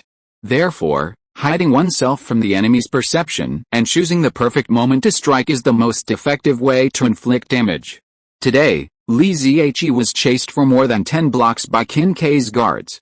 To avoid further trouble, he endured it. But what if Li Ziyi hadn't been discovered from the beginning? Or perhaps Li Ziyi's concealment abilities were even more powerful? Would that powerful guard become another Earl of House, ruthlessly assassinated and plundered by Li Ziyi? As his imagination raced, the hide inscription accelerated its evolution, wisps of golden thread permeating the air, the mysterious hide inscription seemingly coming to life. Suddenly, Li Ziyi was drawn back into the hide's secret realm, but this time, instead of the gentle and passionate Lan, only Che struggled between darkness and light. In the light, Che was a revered temple monk, saving all beings and caring for them. In the darkness, Che was caught up in the bloodline's collective slaughter, transforming into a cold and ruthless assassin. Within the heavily guarded enemy lair, amidst the densely packed crowd, one after another, the well-protected targets met their end in silence. Che, like an invisible shadow, silently came and went, unnoticed, reaping the lives of countless people. What exactly did my ancestors go through? Li Ziyi sensed Che's emotions, a stark contrast to his previous time with Lan. Lonely, struggling, indifferent, heartless, he treated everyone's life as nothing, even his own injuries with indifference. And hidden deep within his heart, Lan was the warm sunshine Che cherished most. Li Ziyi lay in bed, lost in a dream, his aura fading and erratic. For several moments, his form seemed to wield a strange, blurry wave. A life detector trained on him would have revealed a strange, fluctuating pattern, one beyond the range of known human or even superpowered life forms. Buzz buzz buzz, the communicator in his pocket suddenly began to buzz. Li Ziyi sat up and glanced out the window. It was still dark. What bastard had awakened him from this nightmare? Li Ziyi wiped the blood from the corner of his mouth and exhaled a thin, bloody mist. This experience in the hidden secret realm had felt all too real. Che was stabbed countless times during the assassination attempt, and Li Ziyi shared every bit of the pleasure and pain. Not a single one was wasted. The communicator kept ringing. Li Ziyi reached over and saw it was his immediate superior, Su Bingwen. When the call was connected, Su Bingwen's voice was still harsh. Li Ziyi, what are you doing? Li Ziyi felt unwell, and his words were naturally harsh. Inspector Su, what do you think I should be doing at this hour? Don't you usually sleep? You're still sleeping, Su Bingwen suddenly shouted angrily. Such a major case has occurred in your jurisdiction, and you're still sleeping. Li Ziyi kept silent, confident that Su Bingwen would tell him the details later. Just 2 hours ago, a vicious gunfight broke out on the 48th district. Over 70 people were killed, and a large number of prohibited firearms and prohibited materials were scattered at the scene. Li Ziyi listened quietly to Su Bingwen's scolding, automatically filtering out the trivialities. When didn't there happen a gunfight in the 48th district? When didn't hundreds of people die? Besides, a minor matter like a gunfight is the job of the Public Security Bureau. What does it have to do with the supervisory department? Counselor Lin just spoke to me and is very dissatisfied with our work. You must immediately investigate the cause of the incident and recover the stolen goods and money, okay? It really is Li Ziyi's business. Most of the stolen money is stored in the Kaneo station. But there is no way Li Ziyi will hand over the things he has obtained. Not to mention Counselor Lin. Even if Lin Fan, the protagonist of 78 novels with the same name, comes, he can't do it. Li Ziyi didn't say anything for a long time. Su Bingwen couldn't help but raise his voice. Li Ziyi, do you understand what I said? Li Ziyi said coldly, I understand. It seems that someone wants to make me unhappy on my first day in office. Don't worry, Director. If anyone makes me unhappy for a moment, I promise to make him unhappy for the rest of his life. After a while, Su Bingwen looked at the communicator that had been hung up long ago, pondering Li Ziyi's last words, and couldn't help feeling a little uneasy. This sentence is very sophisticated. Chapter 84. I'm looking for them. Li Ziyi first greeted Xiu and asked him to notify the inspectors stationed in each of the 8 districts to investigate the situation. Li Ziyi then rested for an hour, and when he was sure everyone was present, he quietly went downstairs to the scene. When Chen Tong led Li Ziyi away from planet A16, he didn't disclose his identity as a Red Fort survivor, nor did he use his real identity to enter the Department of Inspection. Therefore, no one knew he lived in District 48. If he had arrived at the scene in 5 minutes, wouldn't that have aroused suspicion? When Li Ziyi arrived, he discovered that not only were the police and the Department of Inspection present, but the FBI was also present. The FBI, or Federal Security Intelligence Bureau, is an intelligence agency directly under the federal president and has always had a difficult relationship with the Department of Inspection. Compared to the venerable Department of Inspection, the FBI is undoubtedly smaller in size, but the Emperor's close associates are superior and act with an extremely arrogant and domineering style. The police station had already established martial law at the scene, but the investigation bureau was still rummaging through the mess inside, while the men from the 3rd Supervisory Section huddled in a corner, staring at each other.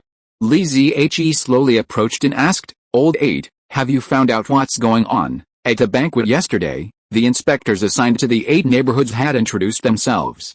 Li Ziyi, noting that their names were too easily confused with the neighborhoods they were responsible for, had simply given them nicknames, 1 through 8, corresponding to the blocks they oversaw. The men from the 3rd Supervisory Section perked up when they saw Li Ziyi arrive. "Section Chief, those bastards from the Investigation Bureau won't let us in. They've taken all the good stuff. It seems they don't intend to leave us any money." Li Ziyi was surprised. "Did I even ask you that? But you have a unique talent, you're worth training." Li Ziyi turned and headed inside the cordon. The security officers in charge didn't dare to stop them, their expressions all watching the show. "Hey! Who let you in?" Several men in suits immediately surrounded them, their attitudes truly arrogant.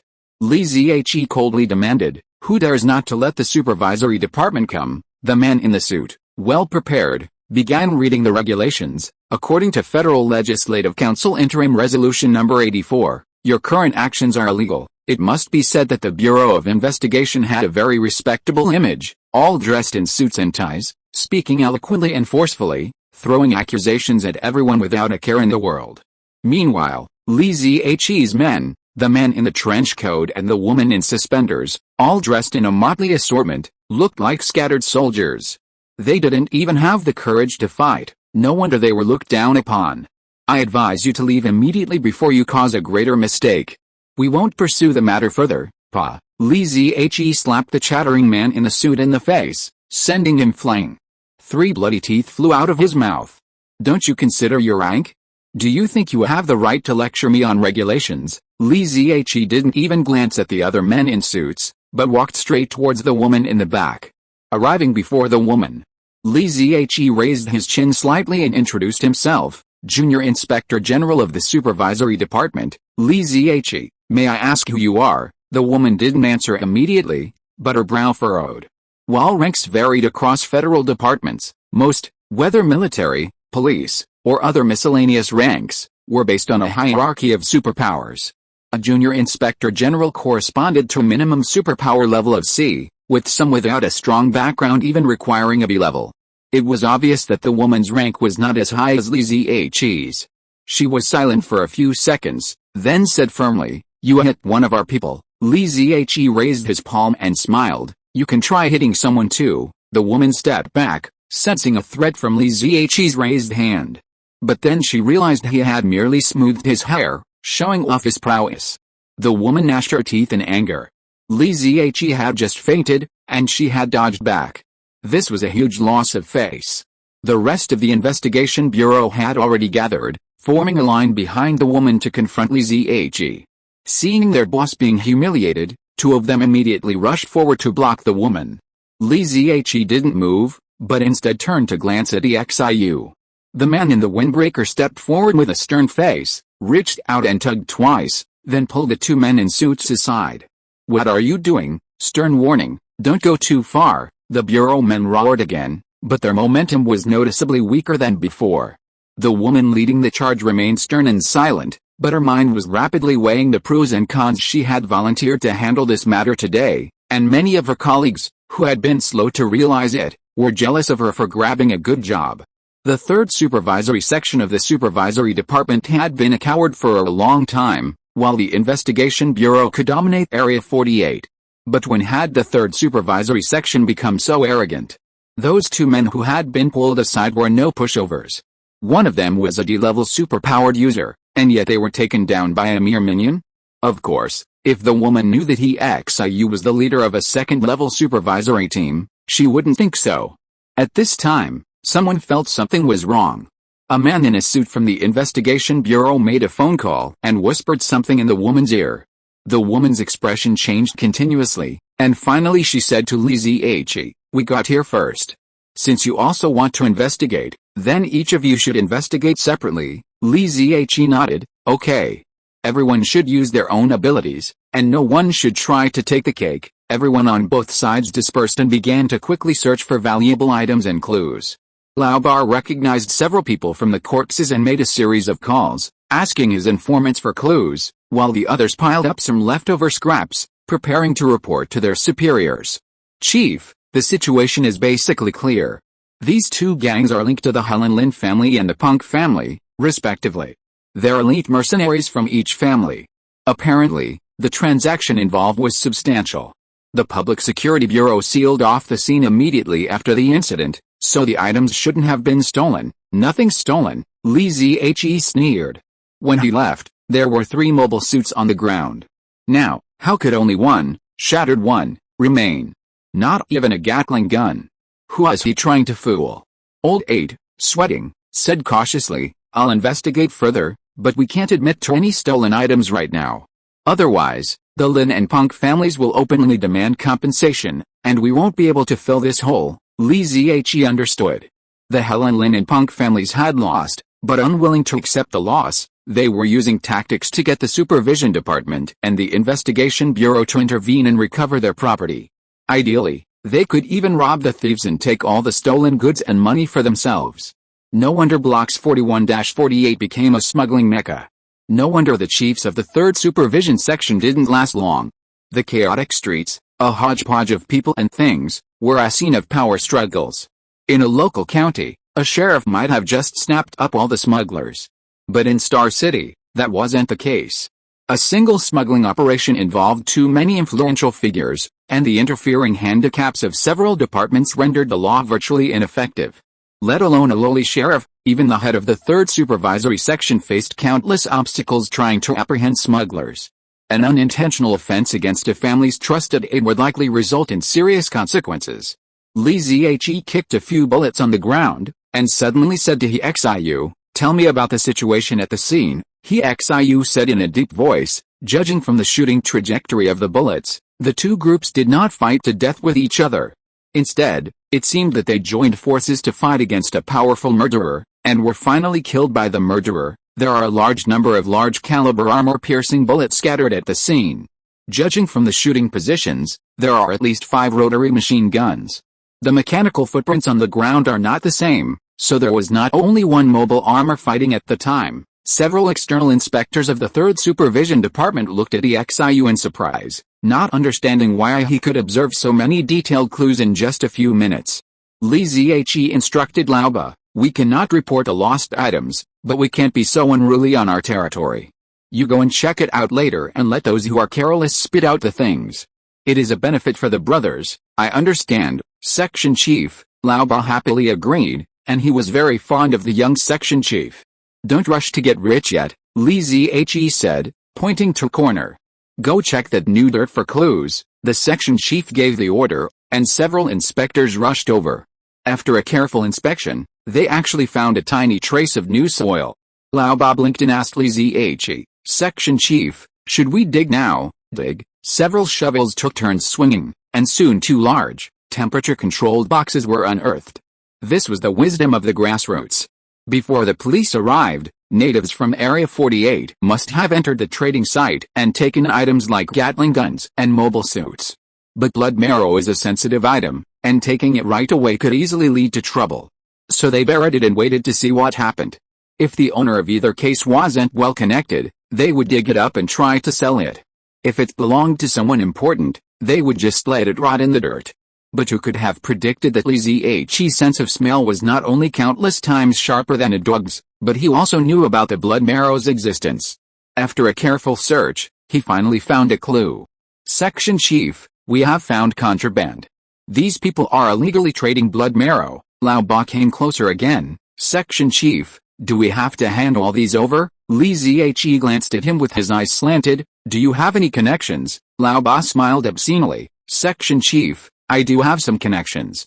I know a big boss of the blood clan. These blood marrows are the favorite things of those vampires. Li Ziyi smiled with the corners of his mouth raised. Big boss of the blood clan? I'm looking for them too. Chapter 85 Blood Clan Boss. Li Ziyi was mentally debating how to contact the blood clan boss mentioned by Old 8, to see if he could contact Mu Yu and reassure her siblings. However, the investigation bureau officers, upon seeing he Xiu and the others unearthed two large, temperature-controlled boxes and a large amount of crimson blood marrow, immediately became reluctant. You can't take those things, we've been tracking this case for a long time, and these are the evidence. The female head of the investigation bureau swooped in and grasped the two temperature-controlled boxes. Whoosh, Li Ziyi, still mulling over something, instinctively launched a powerful kick, sending the woman flying. A group of suited officers from the investigation bureau quickly rushed over and hurriedly helped the woman to her feet. Team leader, are you alright? Team leader, let's fight them. Director Punk will cover for us if anything goes wrong. The men in suits hurled threats at each other, but none dared approach Li Ziyi, placing all the pressure on the female team leader. Shut up, everyone. The female team leader forced herself to swallow the blood rushing up her throat, glaring at Li Ziyi fiercely to mask her inner fear. She hadn't even seen the shadow of Li Ziyi's sweeping kick. The young man's unwitting display of strength had already shattered her will to resist. Take the rest of the evidence and go. Seeing the suited men from the investigation bureau saunter away in disgrace, the people from the supervision section felt proud, and a barrage of flattery filled the air. Section Chief, was that a military martial art you just displayed? No, it was the Foshan shadowless kick. Taking advantage of the stilled-on hours, Li Ziyi had he Xiu and the others escort a portion of the blood marrow to the supervision department for report. Then, donning a large mask and like a celebrity sneaking into a club, he and Lao Ba arrived at a commercial street in District 48. In the wee hours of the morning, when most people were asleep, this commercial street was ablaze with neon lights and a bustling nightlife. Lao Ba led Li Ziyi into an upscale bar. After greeting the receptionist, they made their way to a hidden back room, where they encountered a middle-aged man in a sumptuous tuxedo and a haughty expression. Li Ziyi glanced at the man and asked coldly, "Is this the vampire boss you were talking about?" Lao Ba quickly replied, "This is Baron Pierce, Viscount Sfidger's steward." "You need an appointment to see Viscount Sfidger," Li Ziyi said unhappily. "How dare a Viscount act so arrogantly? Don't you know this is Federation territory? Young man, you've offended the noble Sfidger family. I spare your life by leaving you a finger." Baron Pierce raised his chin and looked at Li Ziyi coldly. His contemptuous gaze and scornful aura truly reeked of the demeanor of a vampire boss. If Li Ziyi hadn't encountered a real vampire before, he might have been intimidated. Li Ziyi reached out and grabbed Pierce's half-long hair, rubbing his face against a table. "Stop pretending to be a vampire. Tell me, who told you to pretend to be a vampire here, a vampire baron? Look at the thick white powder on your face, the scarlet lipstick on your lips. You've been cosplaying for so long, you must be addicted." Pierce tried to struggle, but found his carotid artery was being pressed. He screamed, "How dare you! The great Viscount Sfidger will not let you go." Li Ziyi reached back and grabbed a coffee spoon from the table, slamming Pierce's palm into it. "A Viscount dares to call himself great? You filthy liars!" Old 8 was petrified. After learning from Xiaowan that Li Ziyi was the son of a wealthy family, he had imagined he would be arrogant, but he had never imagined Li Ziyi could be so arrogant. The previous heads of the 3rd Supervisory Section all hated and feared the vampires, never sleeping in a fixed spot at night, for fear of being killed by a vampire assassin. It's not like there haven't been those who wanted to confront the vampires, to show them the power of the inspection department, but any offense against the vampires ultimately ended badly. Many high-ranking officials in the Federation were in cahoots with the vampires. Otherwise, how could a smuggling market spanning 8 city blocks have emerged? With the embargo on goods between the vampires and the Federation, how did so many of the vampires' finest goods end up in the hands of the Federation's wealthy? While they banned trade, they profited from smuggling. The dark histories of countless wealthy families in the Federation are tied to the vampires. It's safe to say that offending the vampires wasn't a big deal, but if you blocked their financial resources, the head of the 3rd inspection section would be in jeopardy. But what old Nate didn't know was that Lineage would even drag out a legitimate member of a wealthy family like Ethan and beat him up, and would kill a wealthy earl like Earl House if he provoked him. And what about a fake like Pierce, who hadn't even a hint of vampire in him? He had no fear of that. Lineage let go of Pierce, straightened his clothes, and said coldly, "Go tell that fag that the 3rd supervisory section has been replaced. Tell him to wait for me here tomorrow night, or I'll pry his fangs out." Lineage and Laoba left the bar, and Lineage asked Laoba, "Are there any real vampire bosses in the surrounding blocks?" Laoba, section chief, "Isn't Viscount's fag a boss?" Lineage said unhappily, "Is the Viscount considered a boss?" Laoba said blankly, "Is the Viscount not a boss?" Lineage wanted to say that the Viscount was nothing, but seeing Laoba's stupid look, he decided not to goad him. Laoba was just a genetically modified person with an A-level superpower. In his eyes, perhaps the vampire Viscount was the boss. Lineage suddenly remembered that when he first arrived in this world, old Rosen from Tucker City told him that as long as he had stable F-level genes, he could apply to become a superpowered person, a military cadet, and embark on the pinnacle of life where he could marry a wife without a dowry. Less than half a year had passed, and he already didn't care about B rank. Was he already out of touch with the masses? Had the protagonist's invincible aura erupted? But last night, he'd encountered a terrifying guy who was even better than A rank, and he was still so weak. Su Bingwen looked at the report written by Laoba and said with a sullen face, "Section Chief Li, last night's case wasn't handled very well." Lineage retorted indifferently, "What do you want to accomplish?" Su Bingwen lowered his head and rolled his eyes, looking at Lineage with a cold look. "The amount of stolen goods you surrendered is seriously inconsistent with the facts we learned from other intelligence channels, and the stolen money from the transaction has not been found at all. With this result, how are you going to explain to Counselor Lin?" Lineage pretended to be surprised and asked, "I don't know Counselor Lin, why should I explain to him?" Before Su Bingwen could say anything, Lineage continued, "From which channel did you get the facts? Did Counselor Lin tell you? You must know Counselor Lin's cousin Lin Zehe." Su Bingwen sneered.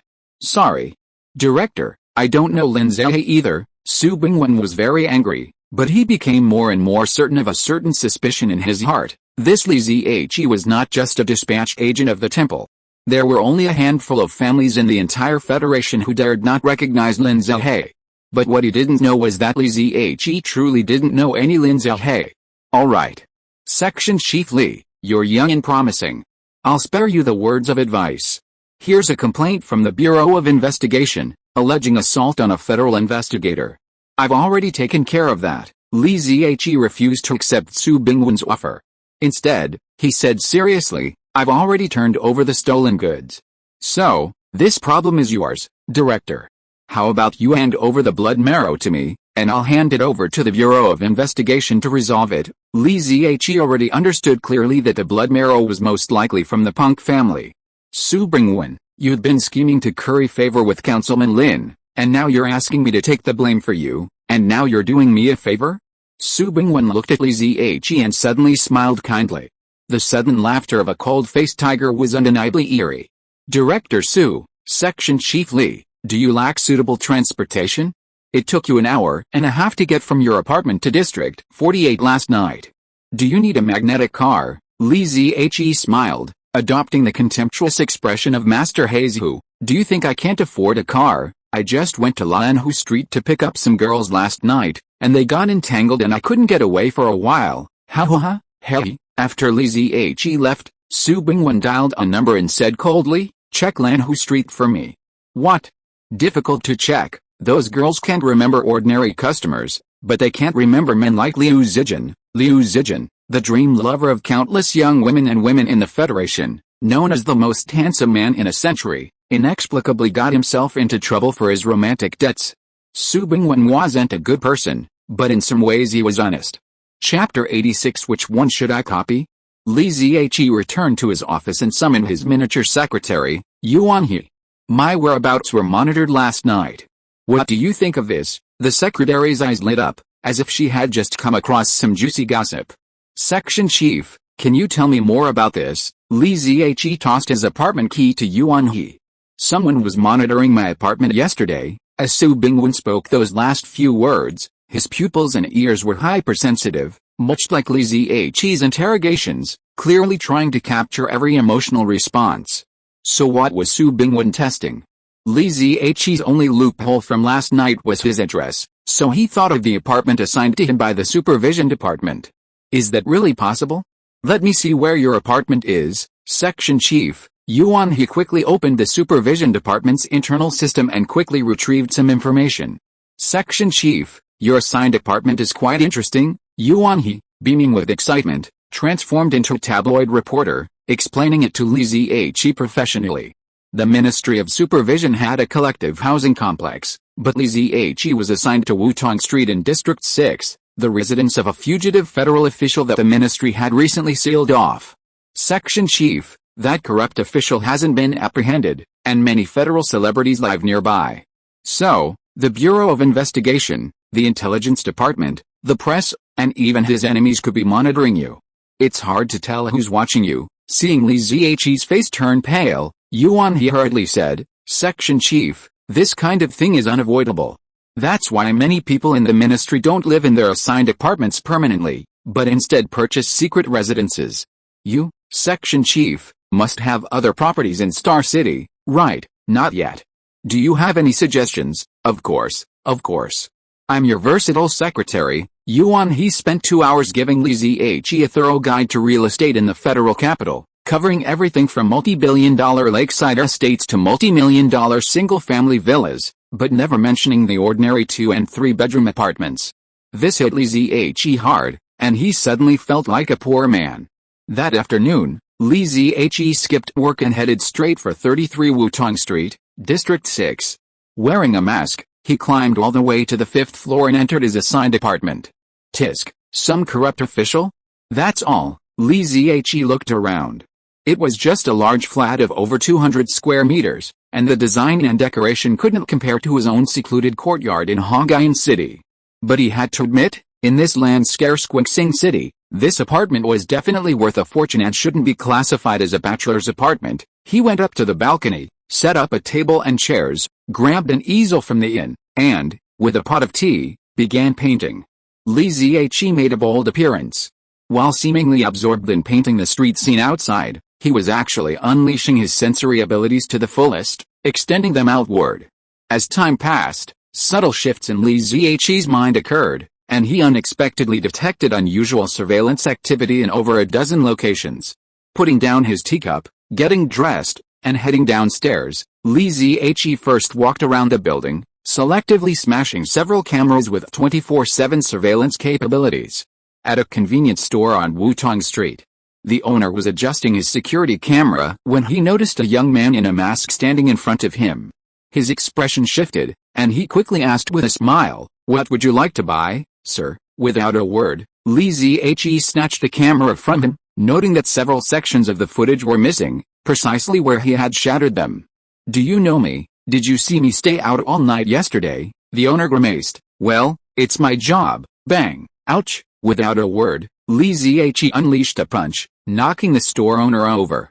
By the time the owner, with a panda-eyed look, scrambled to his feet, Li Zhe was long gone.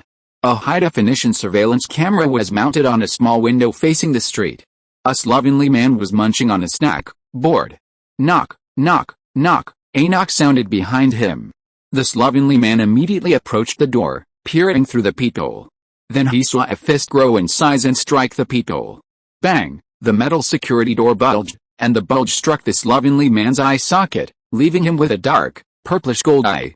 Similar incidents repeated themselves, and in a short period of time, Li Zihe had visited over a dozen friendly neighbors. When he returned to his apartment at 33 Wutong Street, the tea on the balcony was still warm and fragrant. But the prying sensation within his senses had vanished completely. Finally, some peace and quiet. Li Zihe knew these dozen people weren't entirely hostile to him, and that some had undoubtedly been accidentally injured. But this wasn't some shady place. Moderate violence was the most effective solution. A starship with smooth lines is sailing in the boundless space, passing through one interstellar jump point after another, heading to a distant corner of the starry sky. Looking at the shield and cross mark on the hull, it is obviously a high-speed interstellar communication ship of the Federal Supervision Department. In the chief cabin of the communication ship, Chen Tong is meditating with his eyes closed. The white divine robe is like a floating cloud, gently wrapping the slender body, floating slowly in the air. Bunches of starlight scatter from Chen Tong's body, and the stars are scattered all over the cabin, making the clean and clear girl look real and illusory, like the legendary goddess of starlight. However, her expression is sometimes cold, sometimes cute, and sometimes anxious, which is more lively than the cold gods in the legend. After an unknown amount of time, the colorful and shimmering starlight slowly dissipated, and Chen Tong fell on the soft carpet and opened her eyes that were deep in the starry sky. She seemed to be dreaming, her beautiful eyes unfocused, her delicate brows furrowed and furrowed slightly, and she didn't fully wake up for a long time. Knock, knock, knock, a low tone suddenly echoed from the cabin's intercom, joking the confused girl awake. What's the matter, Master Chen Tong? We are now passing through Signal Relay Area 2086. We can communicate with the outside world instantly. Got it. After the call ended, Chen Tong, who had been so cold and indifferent just a moment ago, quickly pulled out a communicator from under her robes and nervously clicked on the encrypted channel. After carefully examining it for a long time, her mouth curled and her face fell. Liar. But the latter, being a blood relative, felt a sense of guilt and conflict. To see me, or not to see me? I'm right here. To miss me, or not to miss me? Who, holding my hand, would calm my half-life of madness? Who, kissing my eyes, would shield me from half-life of wandering? After a long moment of hesitation, Li Zihe deleted all the emails he was about to send and meticulously wrote a paragraph with the level of a middle school student's writing. Dear Master Chen Tong, hello.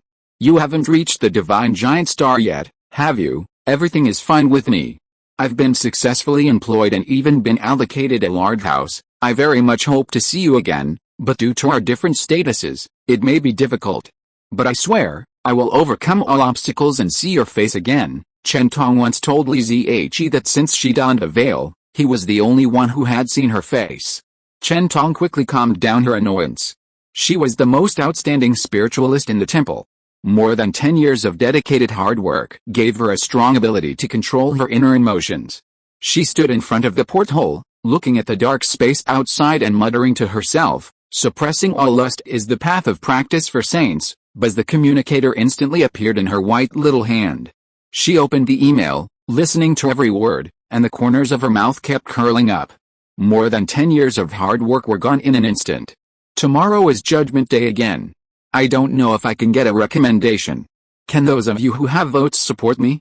After all, the editor judges the recommendation criteria based on performance. Thank you. Chapter 87. The more I look at it, the more I dislike it. At 2 in the morning, Li Zihe rolled out of bed, refreshed after 6 hours of sleep. But Laoba, who had been waiting downstairs for half the night, seemed a bit listless.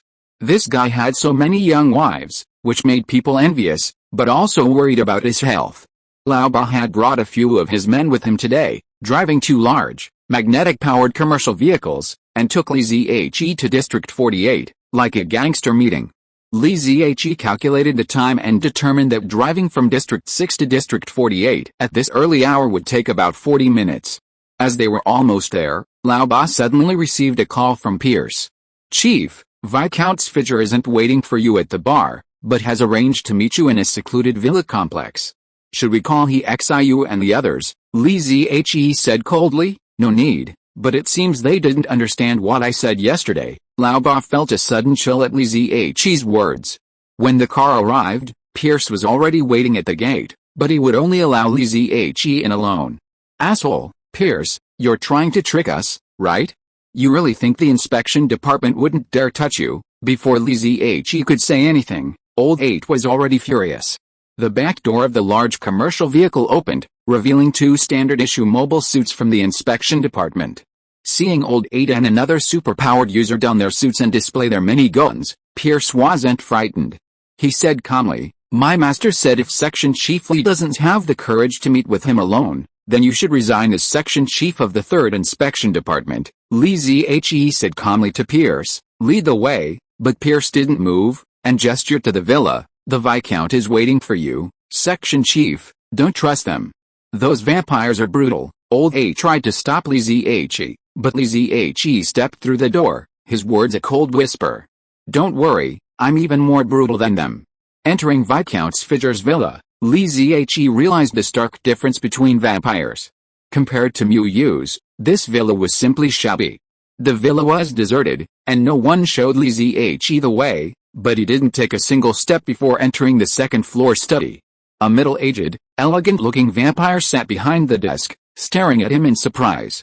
"In over 100 years, you're the calmest chief of inspection I've ever met. It seems you might be qualified to speak with me." Lee Zhe dragged a chair across from Viscount Sfidger and said with amusement, "Do you think I'm here to speak with you? Do you deserve it?" Viscount Sfidger was stunned for a moment. The refined man suddenly erupted in rage, a surge of rage erupting from his body, causing the air in the study to tremble slightly. But then, a desolate and distant aura vanished from the room, and all the violent energy froze, like a savage gangster with a gun to his head. Viscount Sfidger felt a sudden explosion in his brain. All his emotions and perceptions vanished, leaving only a vast, blood-red glow that dominated his body and mind. After a long moment, the crimson slowly faded, and Sfidger's self-awareness gradually returned, allowing him to see the young man before him clearly. But in his eyes, the overly youthful Lee Zhe was like a towering mountain, its peak invisible. All his self-esteem, confidence, and pride were shattered in that instant. Crack! The chair beneath Viscount Sfidger's butt shattered into a cloud of sawdust. The uncontrolled power of his congealed blood caused blood to seep from his face, mouth, and nose. He hurriedly stood up, not even bothering to wipe the blood from his face. He bowed 70 degrees to Lee Zhe and said tremblingly, "Respected Lord Lee Zhe, I am deeply ashamed of my offense just now. Please punish me generously to atone for my grave sin." Lee Zhe said coldly, "Did Pierce convey what I said last night to you?" Viscount Sfidger hesitated for a moment, then bared his fangs and ruthlessly broke one. Fangs are a vampire's most taboo part. A broken tooth carries a lifelong shame. But just because Lee Zhe had told Sfidger to wait in the bar yesterday, or he would pry his fangs out, Sfidger was now forced to commit suicide. One is enough. "You still have use." As Sfidger was about to break a second fang, Lee Zhe spared him. Although Sfidger's willpower was mediocre, Lee Zhe had no one else to turn to, so he had to make do. "What do you need from me, sir?" "I need to know the status of all vampire factions within Star City." Sfag suddenly understood. This Lord Lee Zhe was going to redefine the vampire factions within Star City. Star City, peaceful for over 100 years, was about to be plunged into bloodshed once again. And at this impending storm, he seemed to have seized an opportunity to rise to the occasion. "Lord Lee Zhe, the vampires of Star City have maintained a fragile balance since the unrest over 100 years ago." Sfag briefly described the vampire situation in Star City. Lee Zhe, corroborating the information gathered by the supervisory department and from Muyu, deduced details Sfag had been unaware of. Ultimately, Lee Zhe concluded that the 7 ancient clans, blessed with the Blood River's blessing, like Zumyu, would not bother to personally engage in such menial smuggling. They would only control the upper reaches of the economy, suppressing them layer by layer, forcing the lower-class families of vampire society to risk their wealth. What's even more brutal is that the vampire society is a strict pyramid system. If the wealthy families at the top want you to be a dog, you will be a dog. You have to do it whether you want to or not. If you don't, they will support other small families to replace you tomorrow and swallow up your entire family. And small families like this Fag family are actually third-tier traders and have no chance to directly contact the upper-class wealthy families. So Lee Zhe's plan to send a message to Muyu through him fell through, because he simply didn't have that communication channel. After Sfag finished his story, he carefully asked Lee Zhe, "Sir, a few days ago I heard John say that the Crimson Council was going to send a special envoy to Star City. So it was you, Li Zihe. Seeing that Li Zihe didn't speak, Sfag asked again, Sir, are you going to redistribute the power distribution in Star City? Li Zihe said proudly, no hurry, you send me a letter to Blood Dusk City first. Sir, I'm afraid I can't do that. The best I can do is get in touch with Earl Barn, but he is a vassal of the Monroe clan and is eligible to go to the Twilight Continent, but I'm not sure if he can meet the bigwigs of the Blood Dusk family. Sfidger carefully explained a few words, letting Li Zihe understand what kind of status Sfidger, a vampire within pure blood, holds in the vampire society. He is not even eligible to buy a ticket to the Twilight Continent. Seeing that Li Zihe continued to remain silent, Sfidger suggested, Sir, you can actually visit the Blood Dusk family's contacts or lurkers in Star City. They have communication channels. Li Zihe glared at Sfidger coldly, and he quickly shrank his neck and pretended to be timid. I want to find the lurkers of the Blood Dusk family. But where can I find them? I wouldn't even recognize them if I met them on the street. Besides, Yu and Ethan were betrayed and ambushed on the way before they returned to the family. In this case, who knows how many despicable villains are hidden in the Blood Dusk family? Li Zihe had originally intended to contact Yu through the vampire's smuggling channels, asking nothing more than a quiet report of safety. But such a modest request now seemed incredibly difficult. It seems there's only one way. Li Zihe sighed and ordered Sfidger, bring me a source blood needle, sir, I'm still useful. Please don't draw my source blood. Sfidger's voice began to tremble, begging for mercy. Drawing source blood is not only a method of bloodline correction, but also a common practice among the vampires as a form of plunder, a severe form of punishment. Sfidger's bloodline is impure and unstable. If his source blood is forcibly drawn again, he would likely become a cripple. Stop talking nonsense. If you don't want me to replace you, I'll replace you, but to keep the secret, you must die. Li Zihe glared at Sfidger, his displeasure growing with each glance. Who needs a cowardly offspring? Chapter 88, Disappointing Things. As a child, Sfidger loved to sit on his grandfather's lap and listen to his stories. The old man, nearing eternal sleep, proudly recounted to Sfidger how the great Sfidger family was a noble line born from the river of blood, and that Sfidger shouldered the glorious responsibility of restoring the family's glory. But as an adult, Sfidger understood that all vampires were descendants of the same bloodline, some legitimate, some illegitimate, and many, like him, the lowest of the low, abandoned. Sfidger had dreamed, strived, and fought, but each time he was rewarded with humiliation and tears. He had been the most accomplished of his family for generations, and restoring the family's glory was only a distant dream. Sfidger had envisioned that when he grew old and could no longer fight, he would hold his grandson on his lap, cruelly passing on this dream, allowing his descendants to continue the struggle and hard work. But today, it seemed that this dream was about to be fulfilled prematurely. A young man came to Sfidger's door and forced him to break a tusk.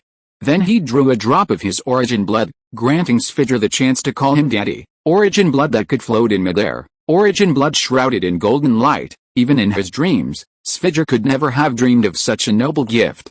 Are you willing or not?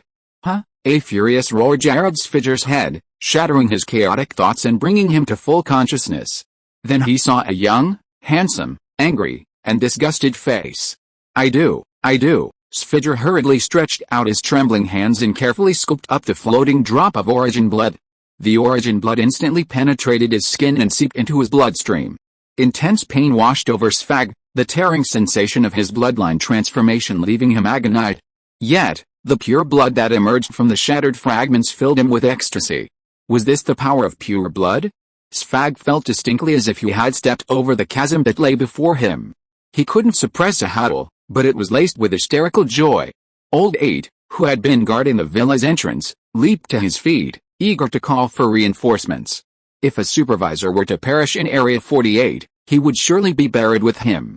But then Old 8 sensed something was wrong. This voice wasn't the supervisor's. He glanced at the nervous Pierce beside him. Could it be that of a vampire leader?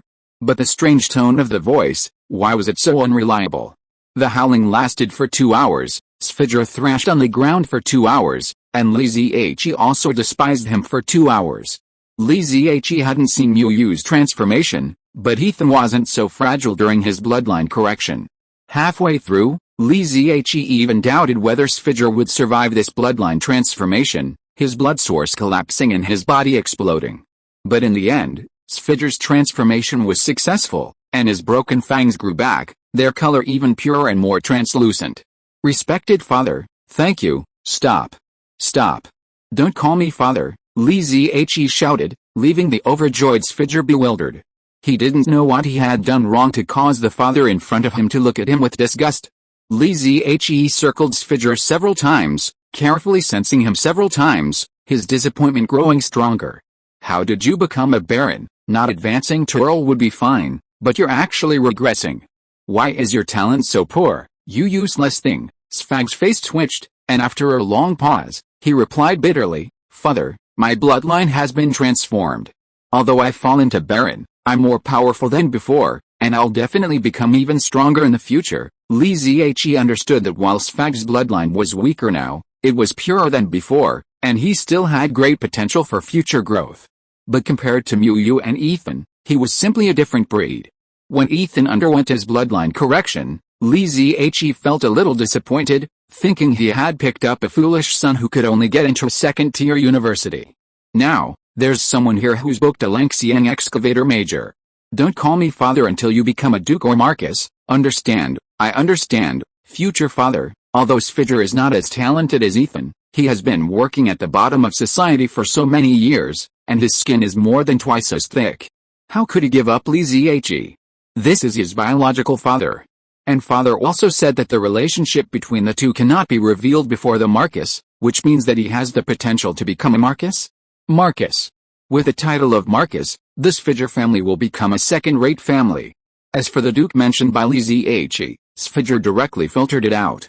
Those who are content are not only happy, but also live long. Li Zhe sulked for a long time, and could only helplessly accept the fact that Sfidger was a landlord's stupid son. He took out a 1-foot-long metal painting tube, which contained a painting he had just painted. Take this, be careful, and find a way to get to Blood Dusk City as soon as possible and personally hand it over to Yu of the Red Castle family. Don't reveal our identities or our purpose beforehand, okay? Sfidger took the painting tube with both hands, carefully tucked it into his arms, and nodded resolutely to Li Zhe. Please rest assured, future father, I'm leaving now and will definitely deliver it. Now that his bloodline was pure enough, he was eligible to travel to the Twilight Continent and finally be able to interact with the children of wealthy families. Li Zhe casually threw down a large roll of vampire banknotes and turned to leave. Spend less on the way. Seeing you so poor is really embarrassing. The centuries-old Sfidger shed tears. This father had a bad temper and spoke harshly, but in his heart, he felt a warmth he had never felt before. Li Zhe walked out of Sfidger's villa, and Laoba, who had been waiting anxiously at the door, hurried to meet him. Section Chief, are you alright? Li Zhe said with a sullen face. What could possibly happen to me? But then he noticed Laoba's strange look and asked, puzzled, what's wrong with you? Nothing, nothing, I just wanted to ask how your talk with Sfag went. Li Zhe casually tossed Laoba a packet of 1,000 yuan bills, millions in denominations. After all, it was all debt, so he didn't feel bad spending it. Give the stuff to Pierce, and divide the money among the brothers, but keep your mouth shut. Section Chief, you're amazing. Laoba happily handed the blood marrow to Pierce, flattering him all the way as he escorted Li Zhe back to District 6. Pierce, in turn, handed the blood marrow to Viscount Sfag and explained what had happened at the door, which immediately touched Sfag once again. He didn't need the money and stuff, but he did need a father's love.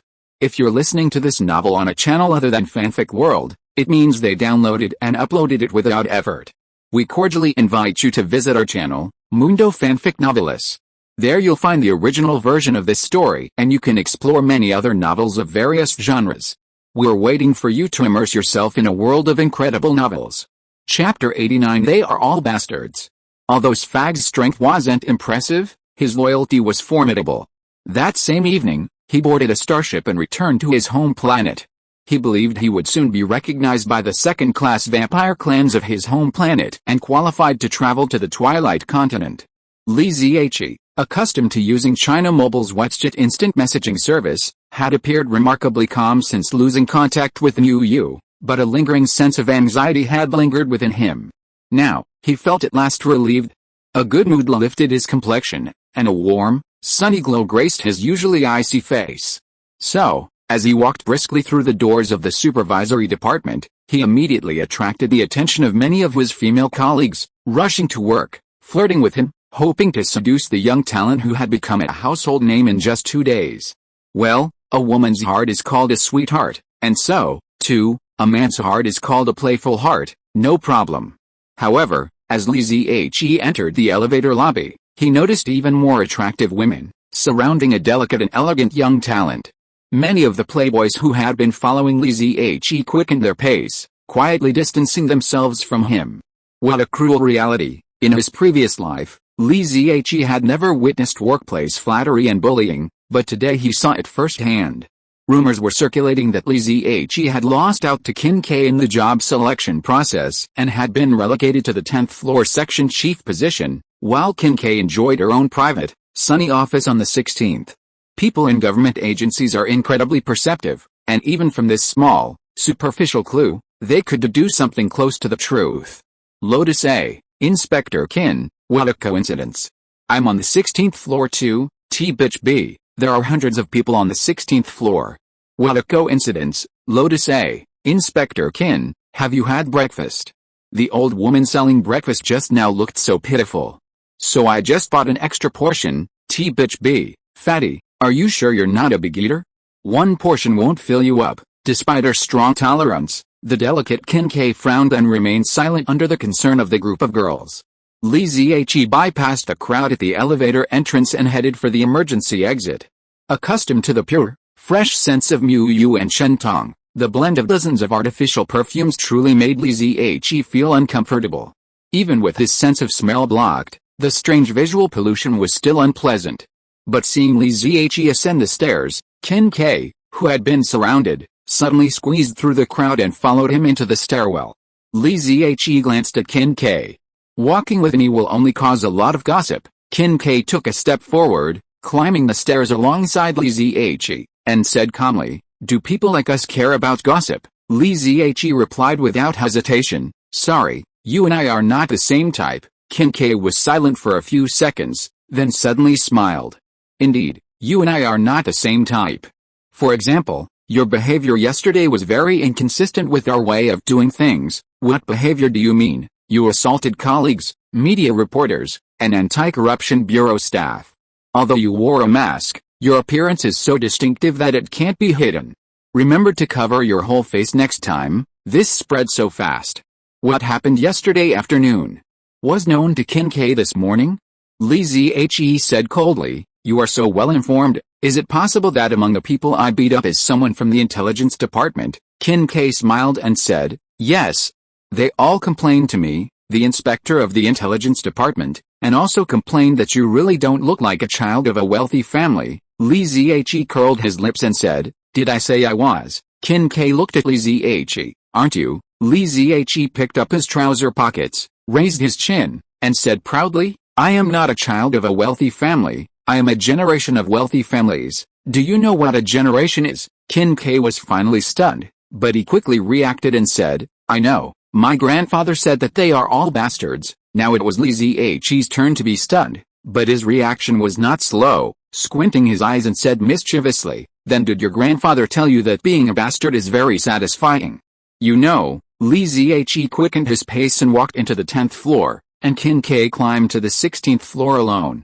Is it very satisfying? Qin Ke suddenly asked himself softly. He suddenly wanted to try it, because when he was surrounded by people countless times, he really wanted to hit someone. He and I are not the same kind of people. He lives more freely than me. Li Zihe entered the third section of the supervisory department. Yuan He, his mini secretary, had already cleaned his office, boiled water, and was serving him with a large thermos. Of course, her thermos was empty, and she was going to drink Li Zihe's tea. Ever since drinking Li Zihe's tea, Yuan He has completely abandoned the tea distributed by the department, and her own status feels up a level. However, Li Zihe is rather stingy. At most, he would let Yuan He drink the tea, and he would not let the tea flow out, which made this little money grubber quite regretful. Li Zihe filled Yuan He's tea and said disdainfully, hurry up and get to work. Has the B-level intelligence authority been approved? If not, rewrite the application, Section Chief. I can't approve it even if I write it 8 times.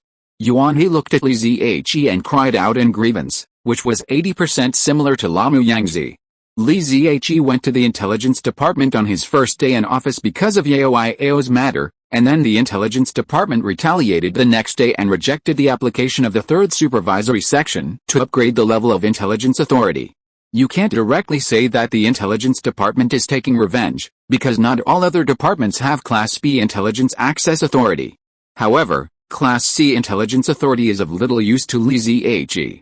For example, he doesn't have any information on vampires like Viscount's figure, and he is not as good as the inspectors under Li Zihe. Just write it when I ask you to.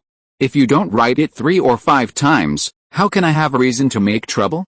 Yuan He suddenly realized and hurried to her workstation, ready to think it over carefully, using her talent to subtly fan the flames and make the gossip come faster and more intense.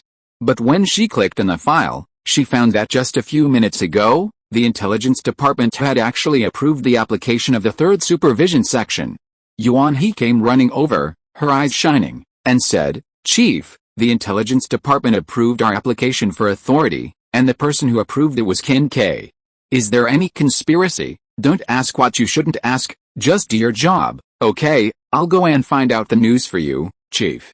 Yuan He climbed up the ladder, holding the thermos cup, and ran out to visit other departments and chat blatantly. Li Zihe logged into the Intelligence Archive Center and found that there was indeed a lot more information than before, but there was still no information about the Masked Man. Even the Blood Clan bosses of Star City, such as Fag and John, only had a brief introduction, and their specific contact information and whereabouts were not fully disclosed. As for which Blood Clan had collusion with which federal wealthy family, there was not even a trace recorded. This is the difference between the 10th floor and the 16th floor.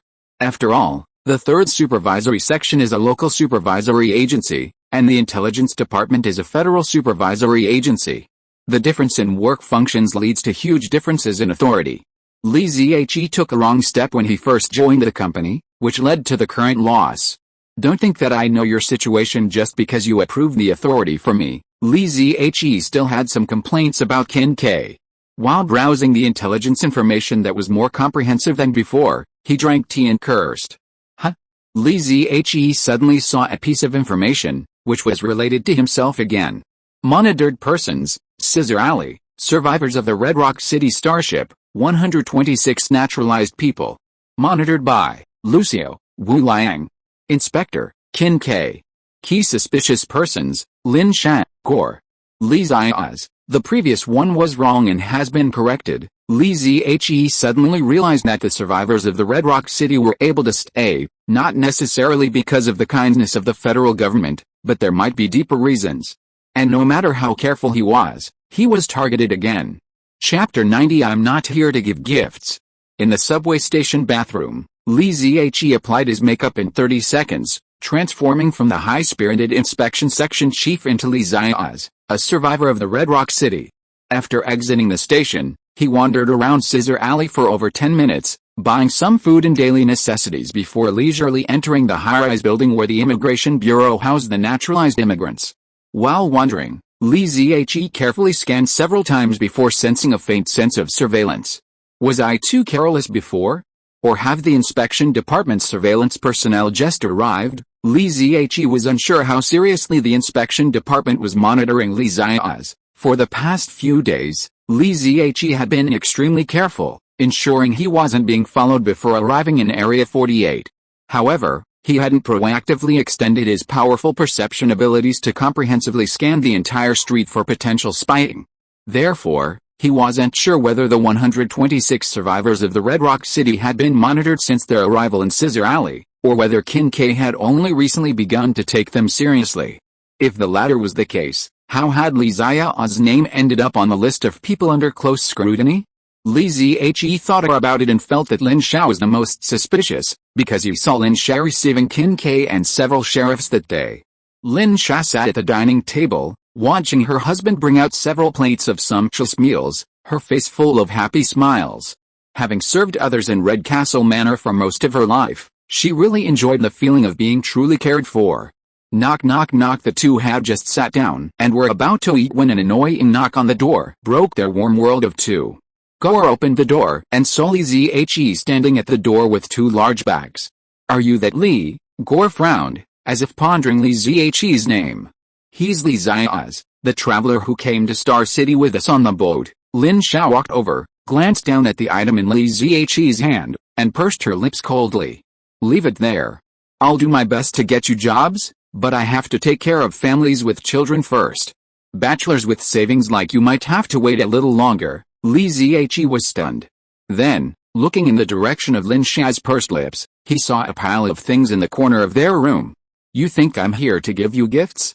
PSSST, Li Zhe had already read in the supervisory department's files that Lin Xiao, due to her exceptional management skills, had been appointed by the sheriff of Cizaali as a liaison for 126 naturalized immigrants, handling their post-relocation social integration. Star City is a megacity in the Federation, offering countless job opportunities, so Lin Xiao wields a modicum of power. Judging by the vast pile of things in the room, it was clear that Lin Xiao had mastered the art of materializing power.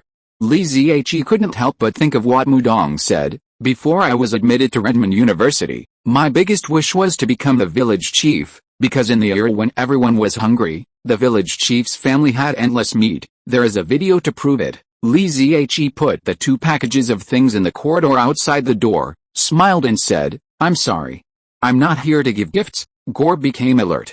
He always felt that the smiling boy in front of him was definitely not as kind as he seemed. Compared to Gore's calmness and composure, Lin Xiao is much more impetuous. She immediately pulled Gore behind her and said to Li Zhe very coldly, "I'm also sorry, we only have 2 sets of tableware at home, so we won't invite you to dinner. Do you have anything else to do? Are you mocking me for being a freeloader?" Li Zhe's smile faded, and he demanded, even colder than Lin Xiao's, "I just ran into a few security guards. They told me that during your investigation a few days ago, you mentioned my name in particular. I wanted to ask why." Lin Xiao chuckled, "What nonsense are you talking about? The security guards are just compiling our information. Everyone has their name on file. Do I need to mention you specifically? You think too highly of yourself." Li Zhe stared at Lin Xiao's eyebrows and pupils, listening to her breathing and heartbeat, sensing her inner panic. "You're lying." Li Zhe uttered the 3 words slowly, each one abruptly. Gore, standing behind Lin Xiao, dodged and stepped forward, blocking the door again from behind her. "My wife has already made it clear to you that we are not aware of this matter. I don't care if you're Li Zhiaz or some other traveler. Now, please leave here immediately and don't disturb us again. You'll regret it if you do." Li Zhe's eyebrows shot up, his rage flaring up, threatening to break free. Over the past 6 months, he was used to reasoning with people. Few people threatened him so directly in person, and those who threatened him were dead. Even if a few powerful people in the supervisory department disliked him, they only did so behind the scenes. But now a small minion wants to make him regret it? Then I will make you regret it first. Ugh! Just before Li Zhe was about to explode, Lin Xiao suddenly lowered her head and began to vomit. She vomited out all the acid in her stomach in one breath. The ferocious Gore suddenly became nervous and slammed the door shut, locking Li Zhe, who was about to explode, outside. Should I beat a pregnant woman, or make her a little widow? Let the world have one more child without a father's love. Li Zhe pondered for a moment, and the anger in his heart inexplicably could not be released. Gore nervously helped Lin Xiao to a chair and said worriedly, "Lin Xiao, don't deliberately target Li Zhiaz anymore. He's really dangerous. I didn't target him, but you were there that day. If I hadn't brought him up to confuse the situation, that young man would have discovered our intentions. He's even more dangerous." Gore thought of Qin Kai, who came for a home visit that night, and his worries deepened. He poured Lin Xiao a glass of water and, after careful consideration, advised, "As long as we don't attempt to return to Twilight Continent, there will be no danger. Let's stay in Star City and live happily as a family of 3. Bang! Lin Xiao slammed the glass down on the table. "Gore, you don't understand the wealthy vampire families at all. As long as we're members of the Red Castle family, we'll be in their clutches until we die. We either return to Lord Muai or die. Do you think the Federation accepted us out of kindness? They're using us as bargaining chips, as bait. As long as we're alive, we'll be a laughingstock to Lord Muai." Gore sat silently in his chair, not saying a word. He truly wanted to settle down in Star City and live a peaceful and stable life. Lin Shat also felt that her words were a bit harsh. She took Gore's hand and said gently, "Don't worry.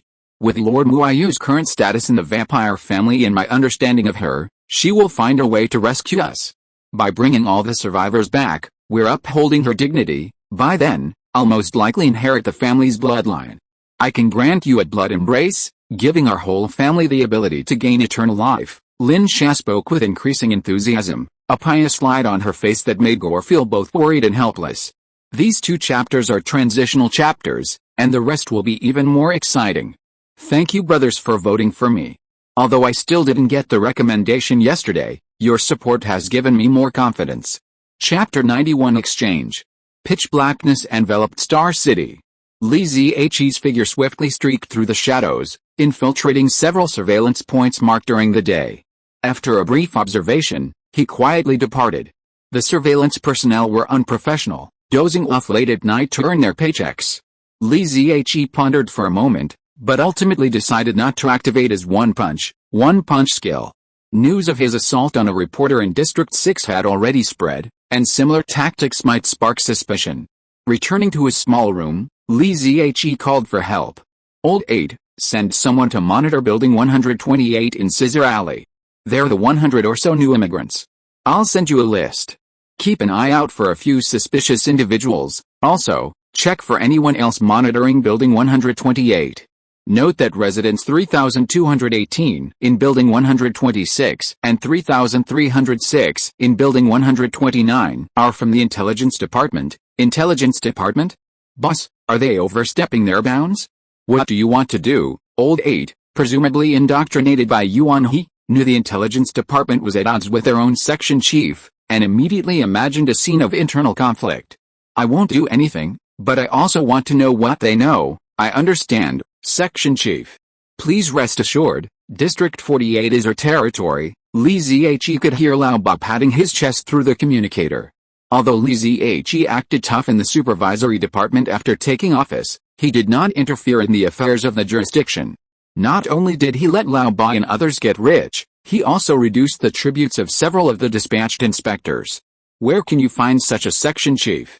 So now Li Zhe has an order. Subordinates must show their loyalty to their superiors. The next afternoon, Li Zhe, who was meditating with his eyes closed in the office, received a message from the boss. "Chief, those 100 or so people are really odd. Their behavior and financial situation don't seem like refugees. And yesterday, half of them started working for Stand and King Mayo." "Stand? King Mayo? What's the problem?" "They're all Fortune 500 companies. They're supposedly hidden subsidiaries of some wealthy federal families. They have very high expectations for their employees and never recruit from District 48. Li Zhe wasn't surprised. The survivors of the Red Rock City were hand-picked talent, destined to follow Mu Yu to Twilight Continent to strengthen the Red Castle family's foundation. Their abilities were exceptional. Continue monitoring, and try not to disrupt their lives." "Okay, Chief, but could you send me some help? I ran into some trouble tracking those key suspects today. That Lin Shat has strong entire reconnaissance capabilities, and I'm worried my staff might not be up to the task." Lao Ba awkwardly explained his difficulties to Li Zhe. Li Zhe thought for a moment and agreed to send Yao to help tomorrow. But just as Li Zhe finished his call with Lao Ba, Qin Kai suddenly arrived. Li Zhe invited him into the 3rd Supervisory Section's reception room and asked, "Are you here for tea? Or do you have something else?" Qin Kai said calmly, "I have something to discuss, but your tea is excellent, so I'd love a cup." A pot of Angie white tea brewed, its fragrance permeating the heart, and the sweet aftertaste left Qin Kai speechless for a long time. He set aside his pride as a child of a wealthy family and asked Li Zhe sincerely, "What kind of tea is this?" "I've never heard of it," Li Zhe replied without a trace of guilt. "It's a wild tea given to me by a traveler. It's said to come from a remote, unnamed planet." "Traveler," Qin Kai whispered softly, a strange look in his eyes. For some reason, Li Zhe felt that it was a look of longing. Qin Kai put down the teacup, looked at Li Zhe and said, "Did you send people to check on the naturalized people in Scissor Alley today?" Li Zhe said, "District 48 is my territory. I can check whoever I want." "Is there a problem?" Qin Kai said calmly, "You now have Class B intelligence authority. You can check file number 8065. I noticed them first. According to the practice of the supervisory department, I have priority to investigate. Li Zihe asked back, how do you know I didn't notice them in advance? Qin Kai was stunned for a moment, suspecting that Li Zihe was making trouble for no reason. This guy didn't play by the rules of a rich family's children at all, and he did things without martial ethics. Li Zihe saw Qin Kai's suspicion and said calmly, those naturalized immigrants are from Red Rock City on the Crimson Star and have ties to the Blooddusk family, a powerful blood clan. But their reasons for coming to Star City are questionable. I suspect there's some conspiracy or secret hidden somewhere. Qin Kai, what conspiracy or secret? Li Zihe smiled. You have to tell me what you're investigating first. Qin Kai fell silent. Li Zihe's behavior was familiar to him. This was the basic principle of exchange among the children of wealthy families. Within the wealthy families, anything could be exchanged.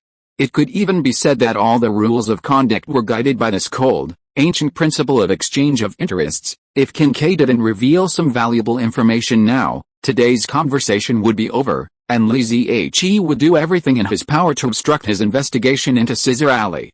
I'm investigating a person, a mysterious person who entered the Red Castle family within a year. Li Zihe looked at Qin Kai coldly. Your information is very vague and fake. Qin Kai hesitated for a moment, then added, he's an A-class pilot who played a key role in the Battle of Scarlet Star No. 6 Valley a month ago, causing the Federal Third Army to lose tens of thousands of soldiers, which had some impact on me.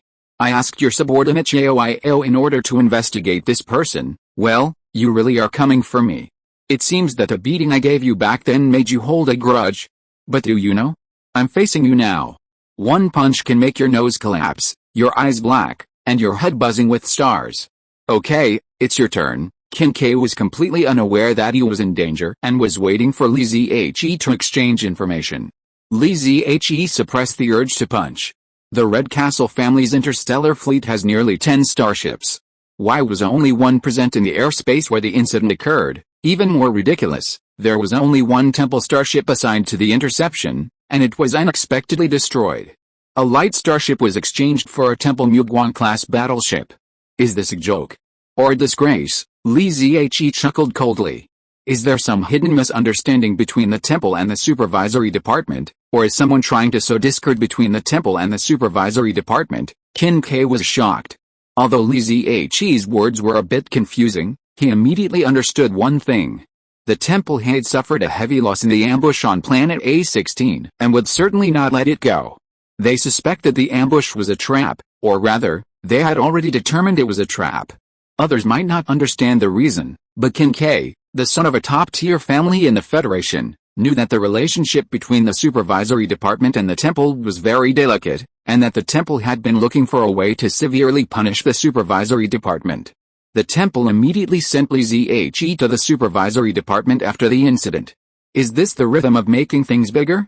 You should say these words to Minister Xiao. Li Zihe smiled faintly. It's not too late to go to the minister after I have found out. I went to see Minister Xiao because I was sick. Chen Tong asked me to stay here honestly, but didn't let me cause any trouble. If Minister Xiao sent an official letter to the temple, what would I do with my tiger skin? Qin Kai frowned. Li Zihe, this kind of matter is of great importance. We must be cautious. The things between the temple and the supervisory department are not something we can speculate. Of course, I am investigating. As long as the details of the matter are found out, the misunderstanding can be solved naturally. But the timing of your appearance is too coincidental. It seems that you are deliberately obstructing my investigation. Qin Kai was stunned. When he was choosing the position of inspector of the intelligence department, he really didn't know that he was blocking Li Zihe's way. But Qin Kai quickly understood.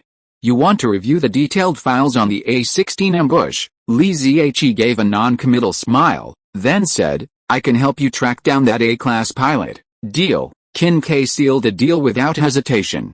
Li Zihe blinked, feeling that he had, by some strange coincidence, found a shortcut to tracking down the two masked men. Qin Kai, in turn, felt that he was getting closer to that extremely hateful A-class pilot. Chapter 92. You gave too much? 2 days later, in the afternoon, Qin Kai once again went down to the 10th floor to meet Li Zihe for tea in the 3rd supervisory section. But before he did, he pulled out a small gadget resembling a TV remote control. It emitted a faint blue light as he carefully scanned Li Zihe's office. Li Zihe said irritably, "Are you suspecting me of secretly recording or videotaping?" Qin Ke replied, "I'm afraid someone's been plotting against you." Li Zihe, of course, was wary of being plotted against, so he had already scanned the office using his powerful perception abilities.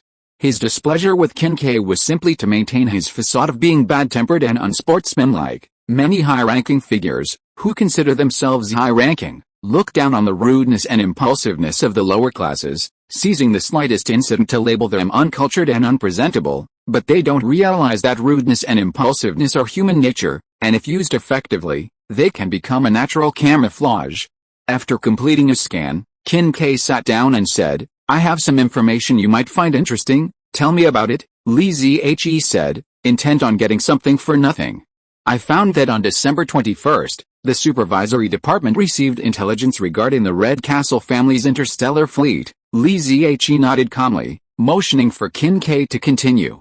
But Qin Ke fell silent, looking at Li Zihe and smiling, as if to say, "You want to get something for free? Do you think I'm stupid?" Li Zihe cursed inwardly. This guy is really cunning. He reached out and fumbled for a piece of file, quickly scribbling a few words on it. Qin Ke took the file and glanced at it, his pupils changing. On December 8th, representatives of the wealthy Blooddusk Moon Castle family descended on Hongyan City. A mysterious figure entered the main house of the Red Castle Manor. Rumor has it that he's a mechanic who prefers to wear a mask. Qin Ke instinctively believed Li Zihe's intelligence was true, as he had a very similar piece of information, though not as detailed. He knew a very important person had entered the main house of the Red Castle Manor, but he didn't know it was a mechanic, nor did he know he liked to wear a mask. Qin Ke destroyed the file in his hand, then took a piece of file and wrote a few words on it. On December 21st, Li, an intelligence officer at the 3rd Army Intelligence Department of the Federation, reported the Red Castle family's interstellar fleet's planned interstellar jump point. After verification by the supervisory department, the ambush plan for Planet A16 was confirmed. Army Intelligence Department? They've really completely disowned the supervisory department, Li Zihe sneered. "We can't even get such confidential information about the interstellar jump point, right? How could those guys who only know how to use artillery to obtain intelligence get it?" Qin Ke said sternly. "First, I must correct you. Federation soldiers deserve respect from all. Furthermore, I can attest to this fact. Li did send someone to Red Rock City, and it seems they brought back a vampire child." Vampire child? Li Zihe immediately thought of Wheeler's son. When he had questioned Wheeler had mentioned that his son had been kidnapped by a masked man who forced him to detonate the Red Rock City's engines, killing thousands. Whereas Li Zihe wanted to follow this lead. The two masked men were a thorn in his side, and he was eager to find and remove them immediately. Qin Ke said, "They should still be on Crimson Star. But he's from the Jingchuan family, so it might be a bit difficult for you to find him." Li Zihe frowned. "It's indeed a bit difficult." He wasn't concerned about the Jingchuan family, but because Crimson Star was too far away, he couldn't go there in person right now. Normal methods wouldn't be enough to find the masked men, and he would have to personally torture them. However, seeing Li Zihe's expression, Qin Ke had a different idea. Although Li Zihe repeatedly emphasized that he didn't come from a wealthy family, Qin Ke was certain that he had connections to several wealthy Li families in the Federation, and the most likely one was the Jingchuan family. "Let's talk about it later." Li Zihe changed the subject and asked casually, "After Li passed on the information to us, how did the supervision department verify it?" Qin Ke picked up the teacup and drank from it. "After a long while," he said, "the authority of this information is too high. I can't help you. Let's talk about it later." Li Zihe acted indifferent, but in his heart, he was thinking about how to set a trap for Qin Ke and get him to cooperate with him to catch the masked man of the supervision department. The days passed by in a flash of anticipation. Before Li Zihe could find a chance to set Qin Ke, something happened in Scissor Alley. Lao Bar reported to Li Zihe, "Section Chief, the people in Scissor Alley 128 have been going out frequently in recent days. Yesterday, 17 people suddenly did not return. This morning, Lin Sha went to the police station to report that her companions were missing." Li Zihe thought for a moment and said, "Continue to monitor and secretly search for clues about the missing persons." Shortly after Li Zihe hung up the phone, His secretary Yuan He entered his office. Section Chief, the 48th District Public Security Bureau has submitted a request for assistance in investigating a missing persons case. The director has marked it as expedited. Please handle it as soon as possible. Li Zhe clicked on it and saw that it was indeed the case of Scissor Alley. The Public Security Bureau's reason for assisting was clearly stated: suspected looting by vampires. Any matter involving the vampires necessitates the involvement of the supervisory department, and they will go to great lengths to assist in the investigation. Have Lao Ba contact the person who reported the case and resolve it as quickly as possible according to the procedures. Li Zhe gave the order in a formal manner, then connected himself to Qin Ke. 17 people are missing from the target. Do you have any leads? Qin Ke was silent for a few seconds before saying, can you check if those missing people work at Stander? Li Zhe, why not King Mao? Qin Ke was silent again for a few seconds.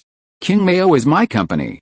The employees I recruited have not been abused, and they wouldn't disappear without reason. Li Zhe understood. Qin Ke had changed his tactics, recruiting the survivors of the Red Rock City into his own company. He had plenty of ways to extract information. Fortunately, the survivors were peripheral members of the Red Fort family and had no access to Li Zhe. Otherwise, Qin Ke might have already caught him. Half an hour later, Lao Ba reported back that 11 of the 17 missing people were employees of Stander, and the remaining 6 were closely related to these 11. Boss, this seems to be a bit troublesome. That Lin Shai gave us the suspect's address.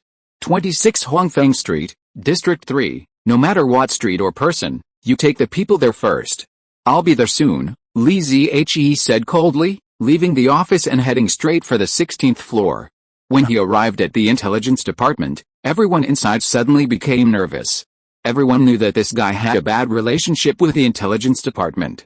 Li Zhe knocked on Qin Ke's office door and asked after entering, what's going on at number 26 Huangfeng Street? Qin Ke was a little surprised. You found the place so quickly? Then why are you asking me? Seeing Li Zhe's face turn from cloudy to bright, Qin Ke said helplessly, it's really not convenient for me to talk about this, Pa. Li Zhe placed a small can of Anji white tea on Qin Ke's desk. Exchange. Qin Ke's face was very interesting, and he said with a smile, you're giving too much? Chapter 93 Number 26 Red Maple Street. It was 6 o'clock in the afternoon, rush hour in Star City, and countless electric vehicles were stuck on the roads, moving at a snail's pace. However, on every main street, there were 2 nearly empty lanes. Occasionally, a car would enter and speed away, drawing angry glances from surrounding drivers. But that was all they could do. Many didn't even dare to curse. These were lanes designated by the Federation for the privileged class. Even if they sat idle for extended periods, other vehicles were barred from using them. Moran sped along the cleared lanes in the 3rd Supervisory Section's official car, glancing in the rearview mirror at Li Zhe, whose face was stern in the back seat. Since their reunion, he had never seen Li Zhe so serious. He seemed to be transported back to that night in Red Rock City, meeting that mysterious young man with the aloof, murderous air of a god. Li Zhe was in a very bad mood, a touch irritated and angry. Before leaving get off work, he went to Qin Ke and sincerely accepted her gift, a small can of Jian white tea. Qin Ke told him she'd overpaid. Li Zhe wondered how she'd overpaid for just a few hundred yuan. But after Qin Ke explained the details of 26 Huangfeng Street and delivered some moving speeches, Li Zhe tried to snatch the can back. Unfortunately, Qin Ke was quick to move and had already tucked the tea away in her desk drawer, a smile of profound significance on her face. The identities of those missing persons are special. If our supervisory department does not investigate, it is very likely to cause strong revenge from the vampires, so we must show something. Besides, with the identities of other people, we can't take care of this matter at all, and my identity is destined to prevent me from taking care of this matter. In the entire supervisory department, perhaps you, Li Zhe, are the only one who can stop the ugliness of this world. At least you can warn the other party and save more miserable poor people. Bastard, you set a trap for me. Li Zhe left the intelligence department with gritted teeth. He had been thinking about how to set a trap for Qin Ke these days, but he found that he had stretched his neck over unknowingly. Section Chief, Yao and the others are waiting for us at the intersection ahead. It seems something is going on. Li Zhe looked up and found that there were some cars from the Public Security Bureau parked on both sides of the street ahead, and a large group of people including Yao and Lao Ba were also standing on the side of the road. Morin pulled a car over, and Li Zihe lowered the window and asked, "Why are you standing here? Didn't I tell you to go to Hongfeng Street first?" Lao Ba looked at Yao, and Yao said disdainfully, "The people from the Public Security Bureau don't dare to move forward. They're waiting for you, Section Chief, to step forward." The Deputy Director of the Public Security Bureau came over and said with an apologetic smile, "Section Chief Li, the big shot at number 26 Hongfeng Street has a special identity. We don't have evidence now, and it's very rude to rush to his door. Why don't you go and say hello first?" Li Zihe was already in a bad mood, and he said sternly, "We are here to investigate the case. Do we have to ask people in advance if they have time and whether it is convenient?" The sheriff was not angry, but said patiently, "Section Chief Li, this kind of thing happened more than once or twice. And every time it ended in nothing. Your predecessor was dismissed because of this kind of thing." Li Zihe was silent. In fact, when Qin Ke just explained the situation to him, he subconsciously didn't want to get involved in this muddy water. But when Qin Ke showed him a pile of documents, and considering the missing person was Mu Yu's face, he came to deal with the matter with a rage. "Follow me, I'll be the first one to be dismissed. If you don't cooperate, I'll send a letter of inquiry to the Public Security Bureau." Li Zihe's car refueled and drove off. Yao and the others excitedly followed, and the Public Security Bureau officers followed angrily. Turning the corner was Hongfeng Street. From a distance, Li Zihe saw dozens of people sitting in the street, neatly arranged and silent. It was Lin Shan and the survivors of the Hongyan city. Li Zihe and the others arrived at the scene, discovering it was the entrance to 26 Hongfeng Street. The Public Security Bureau officers immediately rushed towards Lin Shan and the others, cursing and preparing to drive them away. But suddenly, two people rushed over from the opposite side of the street, the woman in jeans and a shirt holding a microphone, and the man behind, a nimble figure carrying live broadcast camera equipment. "Fuck. It's over, it's over, it's over this time." The director of the Supervisory Bureau burst into tears and said to Li Zihe, "Chief Li, who invited the reporters here? This has embarrassed the wealthy family, and we are all going to be buried with them. I invited the reporters here." Li Zihe was complaining in his heart. He had clearly notified 7 or 8 media outlets, so why did only one come? Have the wealthy families in the Federation become so terrifying? Can't even afford to lose face? Whoever makes them lose face should be killed. But just when Li Zihe was distracted, everyone else, including the Director of Public Security, inadvertently retreated a long distance, leaving only the honest and straightforward Xiu standing next to Li Zihe. The female reporter had already rushed over, sticking the painting tube to Li Zihe's mouth and firing a rapid-fire question. "Excuse me, Inspector General, are you here today regarding the cases of missing naturalized immigrants? Why did you just expel these naturalized immigrants? Don't they even have the freedom to find their relatives and friends?" The female reporter peppered her with incisive questions, any one of which, if answered, could jeopardize an inspector general's career prospects.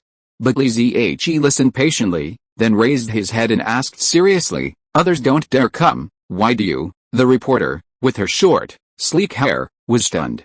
She had prepared a scathing response, but Li Zihe's powerful punch shattered it all.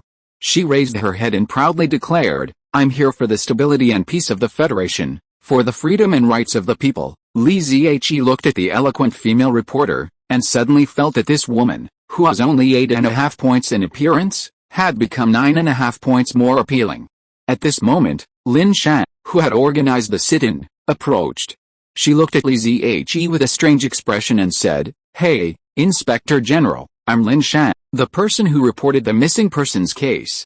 Thank you for coming to our rescue." Li Zihe was wearing no makeup today, looking very different from his usual Li Zia's, though there was a resemblance between his features and eyes.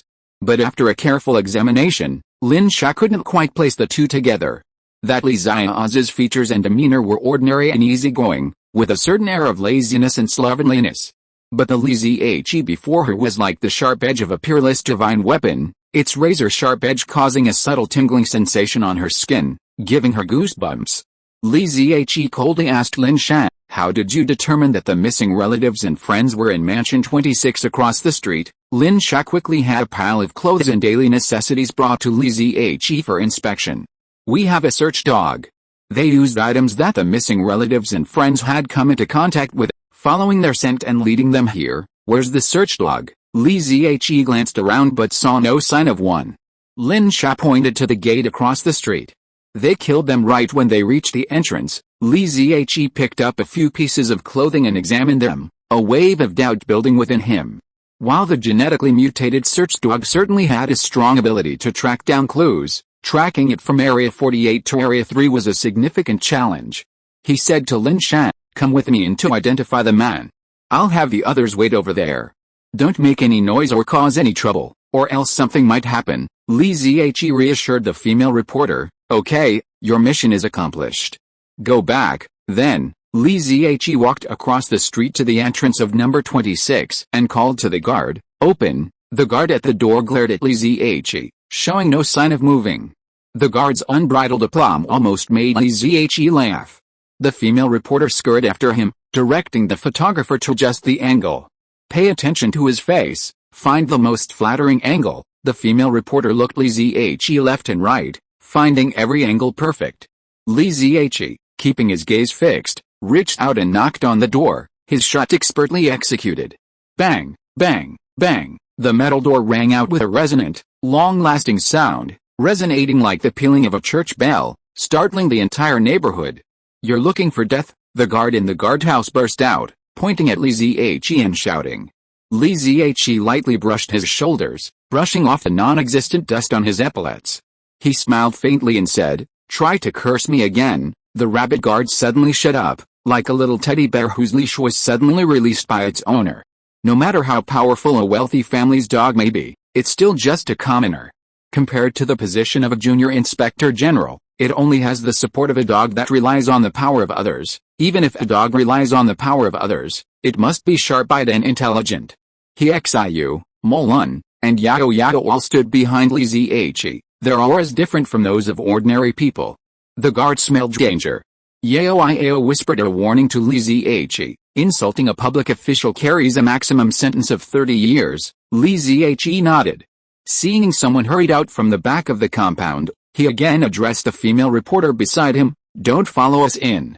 Just take some footage outside." The female reporter immediately retorted, "Why aren't you letting me in? Is there some hidden secret?" Li Zhe replied coldly, "I'm afraid you'll die quietly." The female reporter blinked, then suddenly smiled. "I'm not afraid of Li Boyuan.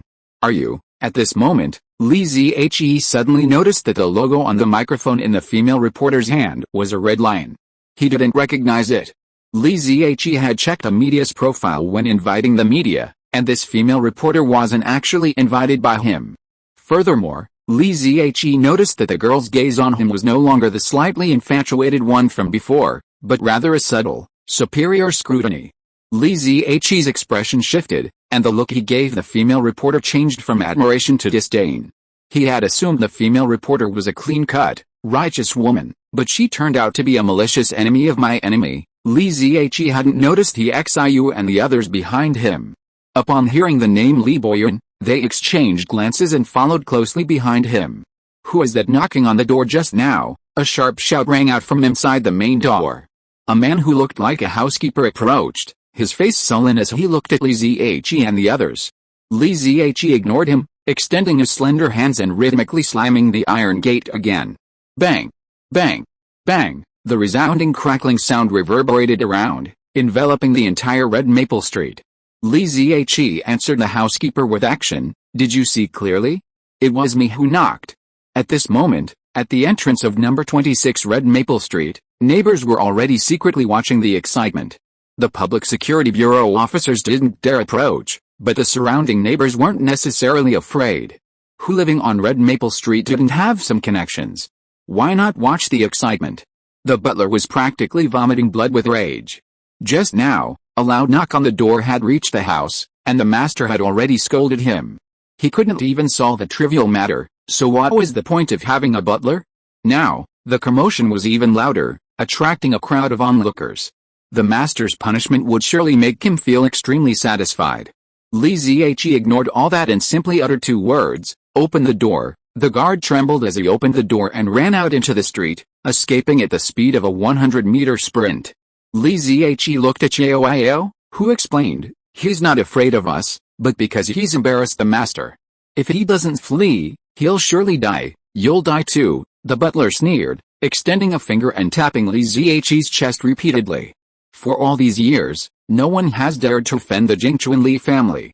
No matter who's behind you, you're dead." Li Ziyi looked down at the butler's finger tapping his chest, and a strange feeling came over him. When was the last time someone tapped him like that?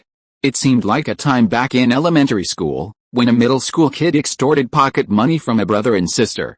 Ever since that bad boy's head was cracked open with a brick, no one dared to poke their chests with a finger anymore. Crack! With a crisp crack, the housekeeper's finger was shattered. "Ah!" the housekeeper screamed, but only once before forcing himself to shut up. Li Ziyi grasped his finger, bending it downwards with a grappling technique, but the housekeeper remained erect, letting his fingers break one by one without bending to break free. Li Ziyi sighed. "Even dogs are different, some are truly resilient." "Record it," a discordant voice echoed, and the nearby female reporter excitedly urged the cameraman to capture this brutal scene.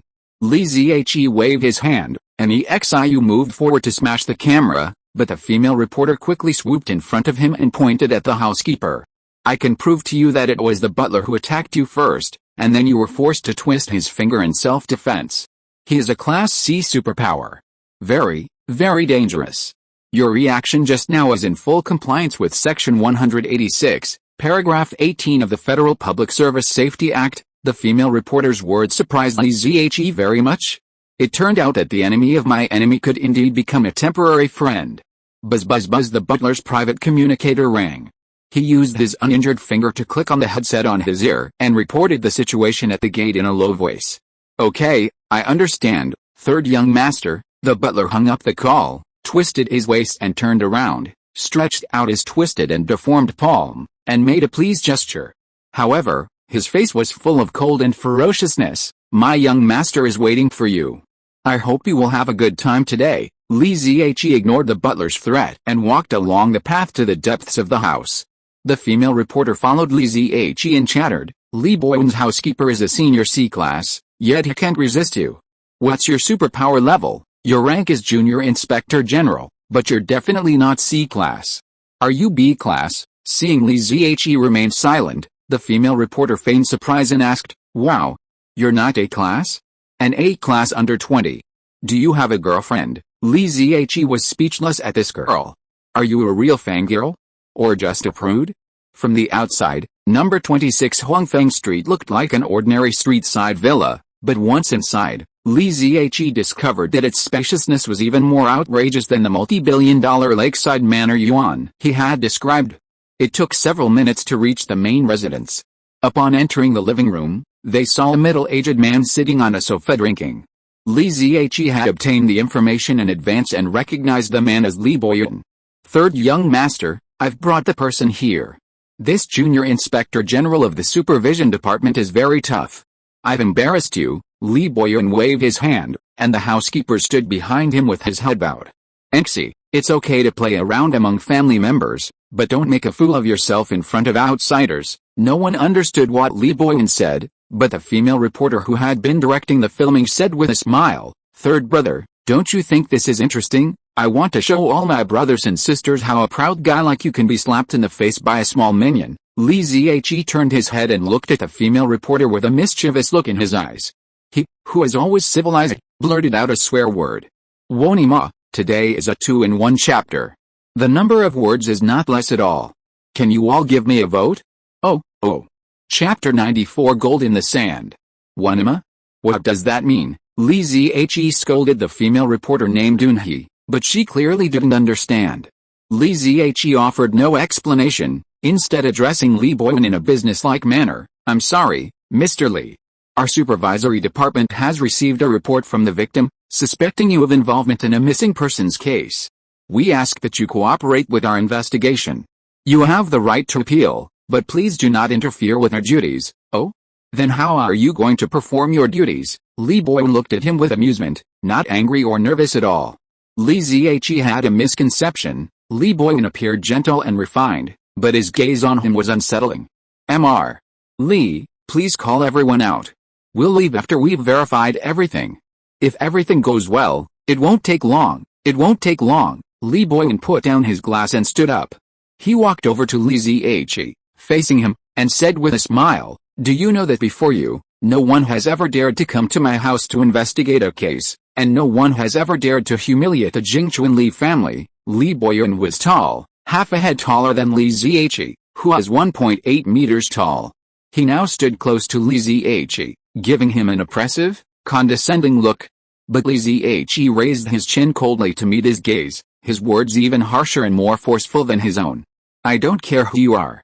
As long as you're from the Federation, you must abide by the laws of the Federation. I don't care whether you're from the Li family, the Qin family, or the Chester family.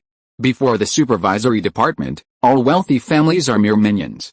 Before the temple, all nobles are ants." A deathly silence fell in the hall, shockingly not only Li Boyan, who was standing before Li Ziyi, but also the female reporter, He Xiu, Lin Shan, and others nearby. Li Ziyi's words were truly shocking.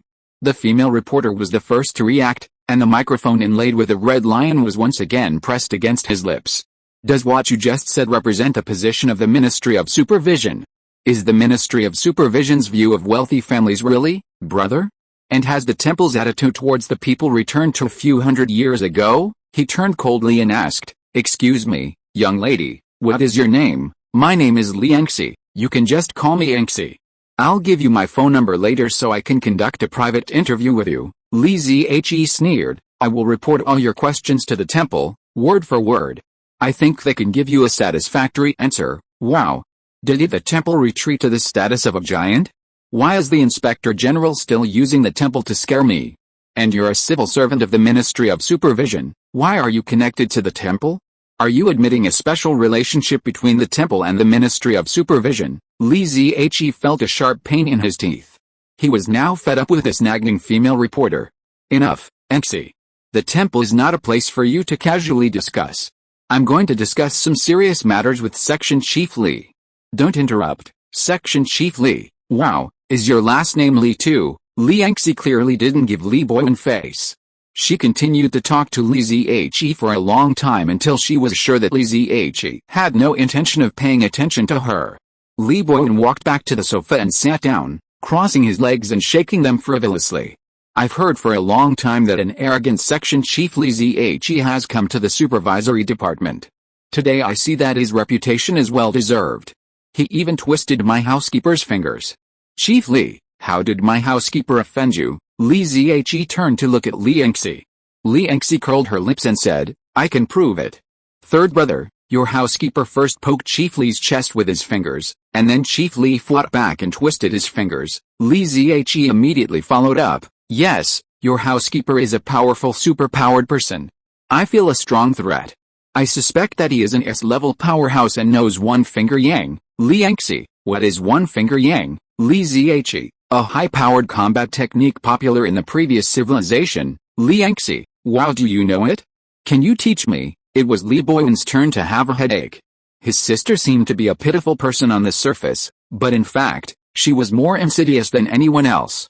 Li Ziyi struggled with Li Boyan in the hall for a long time, but Li Boyan ultimately refused to call everyone out for Li Ziyi to identify. But Li Ziyi was prepared.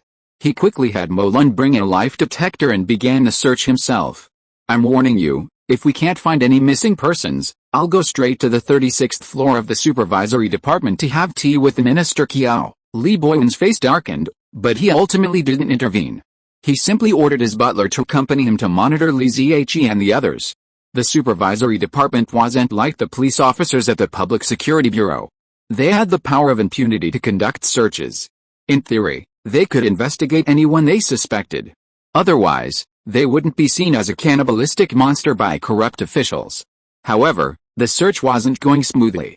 Molun's life detector repeatedly located several targets, and after opening several rooms, he couldn't find the missing person he was looking for. Lin Shan, who was also following the search, was filled with disappointment.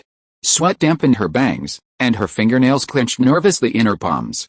This time, She was taking a huge gamble. If she truly couldn't find the missing persons, not only would Li Boyun's retaliation be enough, but even the inspection department and the Public Security Bureau would be ready to torment her to death. Give me the detector, I'll try. Li Zhe took the detector from Molan and, as he examined it, lectured him. How could a missing person have so much metal jewelry on them? And missing people are usually panic-stricken, with unusual heart rates and body movements. Li Zhe's explanations were detailed, his calm words slowly calming the anxious crowd. When the situation was completely hopeless, the presence of a responsible leader was truly a blessing for the subordinates. Li Zhe diligently searched, moving forward and backward, left and right, circling around 26 Huangfeng Street. Soon, he had the housekeeper completely bewildered. How much longer are you going to keep investigating? Do you really think we can manipulate you at will? I'll definitely file a complaint against you, the housekeeper said impatiently. It won't take long. Li Zhe pointed in a direction and said, open that door. Everyone followed his finger, only to find a wall with no door at all. Li Enxi leaned over and asked, do you think there's a secret door here? Did you come here because you received some confirmed information? Li Zhe replied confidently, yes, there is a secret door in this wall. Open it now. The butler remained motionless, staring at Li Zhe with a sneer. Put away your despicable tricks. This kind of false accusation can only be used on low-class people. You're blinded by the thought of blackmailing the Li family. Okay, I'll open the door myself. Li Zhe stepped forward and kicked the wall. Bang! A circle of cracks appeared on the wall, but there was no secret door as Li Zhe had promised. But Li Zhe followed up with another kick, accurately hitting the intersection of the cracks. Clang! A disguised metal door was kicked clear of its frame, revealing a hidden passage. Everyone thought Li Zhe was using a detector to find someone, but he was actually just using his nose. The scent on Lin Xia's clothes had vanished from there. The housekeeper's face dropped. He couldn't understand how Li Zhe had found this place, and even more confused about how this metal door could be so fragile. It was an alloy door that even dynamite couldn't blow through. How could this young man kick it open with just 2 kicks? Excellent fighting technique. First, test the weakness of the secret door, then break it open with a single blow. You're not just some junior inspector general. Li Unhe stared at Li Zhe intently, as if she had spotted a piece of gold hidden in the gravel. Wow! There really is a secret door here, but the next moment, she transformed into a cute character, shouting and rushing in first, her cameraman closely following behind her, camera in hand. Bah, hypocritical goblin. Yao behind Li Zhe spitted out a sour remark. Thanks to the bug friend I am the fireworks of different colors for the reward, and thanks to the bug friend Wooloo wanting for the reward. Chapter 95 Satisfied Wild Boar. The corridor behind the secret door wasn't very long, winding down a dozen meters before reaching its end, where a soundproof door blocked the way. Everyone arrived at the main door, eagerly waiting for Li Zhe to kick it. Instead, Li Zhe simply stepped forward and gently tugged, and the door swung open. It turned out it wasn't locked at all. As the door swung open, melodious music filled the air, and behind it lay a large cocktail party. A dozen men and women danced on the dance floor, surrounded by even more people drinking and chatting. Li Boyun, who had been in the main hall moments earlier, was now seated at the main table, enjoying a drink with a few friends. He wasn't alarmed when he saw Li Zhe and the others intruding. His face was calm as he said, "You've intruded into my private party. Do you have an invitation? If not, be prepared to pay a substantial price. The supervisory department has the responsibility to monitor social stability. Mr. Li is holding a Balvic-style party here, and you're actually asking me to pay a price." As soon as Li Zhe entered, he could tell the music was the popular dance music of the vampires. From the dancing of the people inside, the air of impending debauchery, and other signs, he concluded that these people were imitating the vampires' entertainment style. Li Boyun looked at Li Zhe in surprise and said, "You really surprise me. A small-time operative from the supervisory department is so tasteful." Bullshit. Balvic-style gatherings are just a form of entertainment for the indulgent vampires in vampire society. I've attended many vampire gatherings in the inner city of Hongyan City. Why are you pretending to be so tasteful in front of me with these weird things you're doing? I don't think this kind of taste is anything to brag about. Mr. Li, you should prepare to explain to the discipline department of the supervisory department, The artistic heritage of the vampires has always been envied by the people of the Federation. Many admire their artwork, including music, opera, and lifestyle. However, federal law clearly prohibits such extravagant behavior, and the supervisory department has a dedicated discipline department to investigate such behavior. Haha. The director of the discipline department holds a similar gathering every week. You should go and have a good chat with him. Ha ha ha. Many people at the gathering burst into laughter, as if mocking Li Zihe's presumptuous behavior. Lin Shan, go up and identify them. Li Zihe remained unmoved by the ridicule and asked Lin Shan, who was following behind, to go up and identify them. He had already spotted several survivors of the Red Rock City, and Lin Shan could no longer contain herself. Li Zihe then approached a man standing across from Li Boyun. The man's attire and appearance were noticeably different from the others. He wore a gorgeous retro suit, pale skin, a haughty smile, and slightly red eyes. His demeanor was filled with a haughty elegance. Li Zihe had noticed him long ago. He was a vampire who had lived for at least several hundred years. Seeing Li Zihe approaching him, he wasn't afraid. Instead, he smiled and said, "You're not trying to say I'm a vampire, are you? If he says you're a vampire, then just follow him to the supervisory department. It's not like we've been there before." How Li Zihe stood before the vampire man and said, even more arrogantly than the other man, "Show me your ID." Then squat in the corner facing the wall, the vampire man, Li Boyun, Li Yangxi, Yao, and the others. The vampire man's arrogant smile froze, a flash of anger in his eyes, and then he feigned disbelief. This was an experienced vampire spy, one with connections to the highest echelons of the Federation. Li Zihe mentally judged the vampire man. No ordinary vampire would tolerate such humiliation. If you don't want to squat against the wall, then answer me a question. Li Zihe glared at him coldly. Don't you know the identities of those naturalized immigrants in Scissor Alley? Why are you even touching them? This was Li Zihe's true reason for coming to 26 Red Maple Street today. The reason given by the Public Security Bureau for assisting in the arrest was suspected kidnapping by vampires. Vampires cherish beauty, and Mu and Ethan, descendants of wealthy families, have high standards. The survivors of the Red Rock City had been carefully screened for the Twilight Continent. Their genetics and appearance were excellent, making them highly sought after on the human black market in Star City. But Lin Shan and the others were labeled Mu. According to vampire rules, other vampires could not touch Lin Shan and the others without Mu's consent. Mu was no longer the down-and-out child she once was. Even the supervisory department had classified her as a vampire leader. Which vampire dared to break the rules? Anyone who dared to target Mu would be Li Zihe's enemy. As a young parent, protecting their children was the first lesson he had to learn. But just as Li Zihe was waiting for the other party to answer, a fierce argument broke out on the dance floor behind him. We are not going back. Put away your hypocritical faces. This is not Crimson Star anymore, this is the Federation, Lin Xiao whispered anxiously. Are you crazy? Do you know what the final stage of the Balvic gathering is? Of course it's the sublimation of freedom. Isn't that what you preached to us before? Lin Xiao said anxiously. Follow me, we are already naturalized immigrants. What qualifications do you have to control us? Do you still think you are the manager of Red Castle Manor? Brothers and sisters, we are no longer slaves. Do you still want to go back and be oppressed by that earl? Do you still want to be torn into pieces at the table at any time? Several dancing boys and girls struggled to break free from Lin Xiao's pull, crying and resisting angrily. The few survivors of the Red Rock City, already gathered by Lin Xiao's side, also showed signs of hesitation. Li Boyun stood up, confronting Li Zihe again, and coldly said, "Is this the outcome you wanted? I gave my employees a better life, and you're sending them back to hell." Li Zihe glanced at Li Boyun coldly, then turned and walked over to Lin Xiao. "What you should do now is verify the number of missing persons. As for those who don't want to leave with you, that's their freedom." Lin Xiao gritted her teeth and angrily gave up on the few who refused to leave. After verifying the number, she said, "There's still one missing. Fei is the smartest child, and she's once been praised by Lord Mu. Li Zihe took the life detector and detected the life force fluctuations of the surrounding rooms. Based on the strength of the fluctuations and the characteristics of their behavior and posture, he quickly found Fei in a room.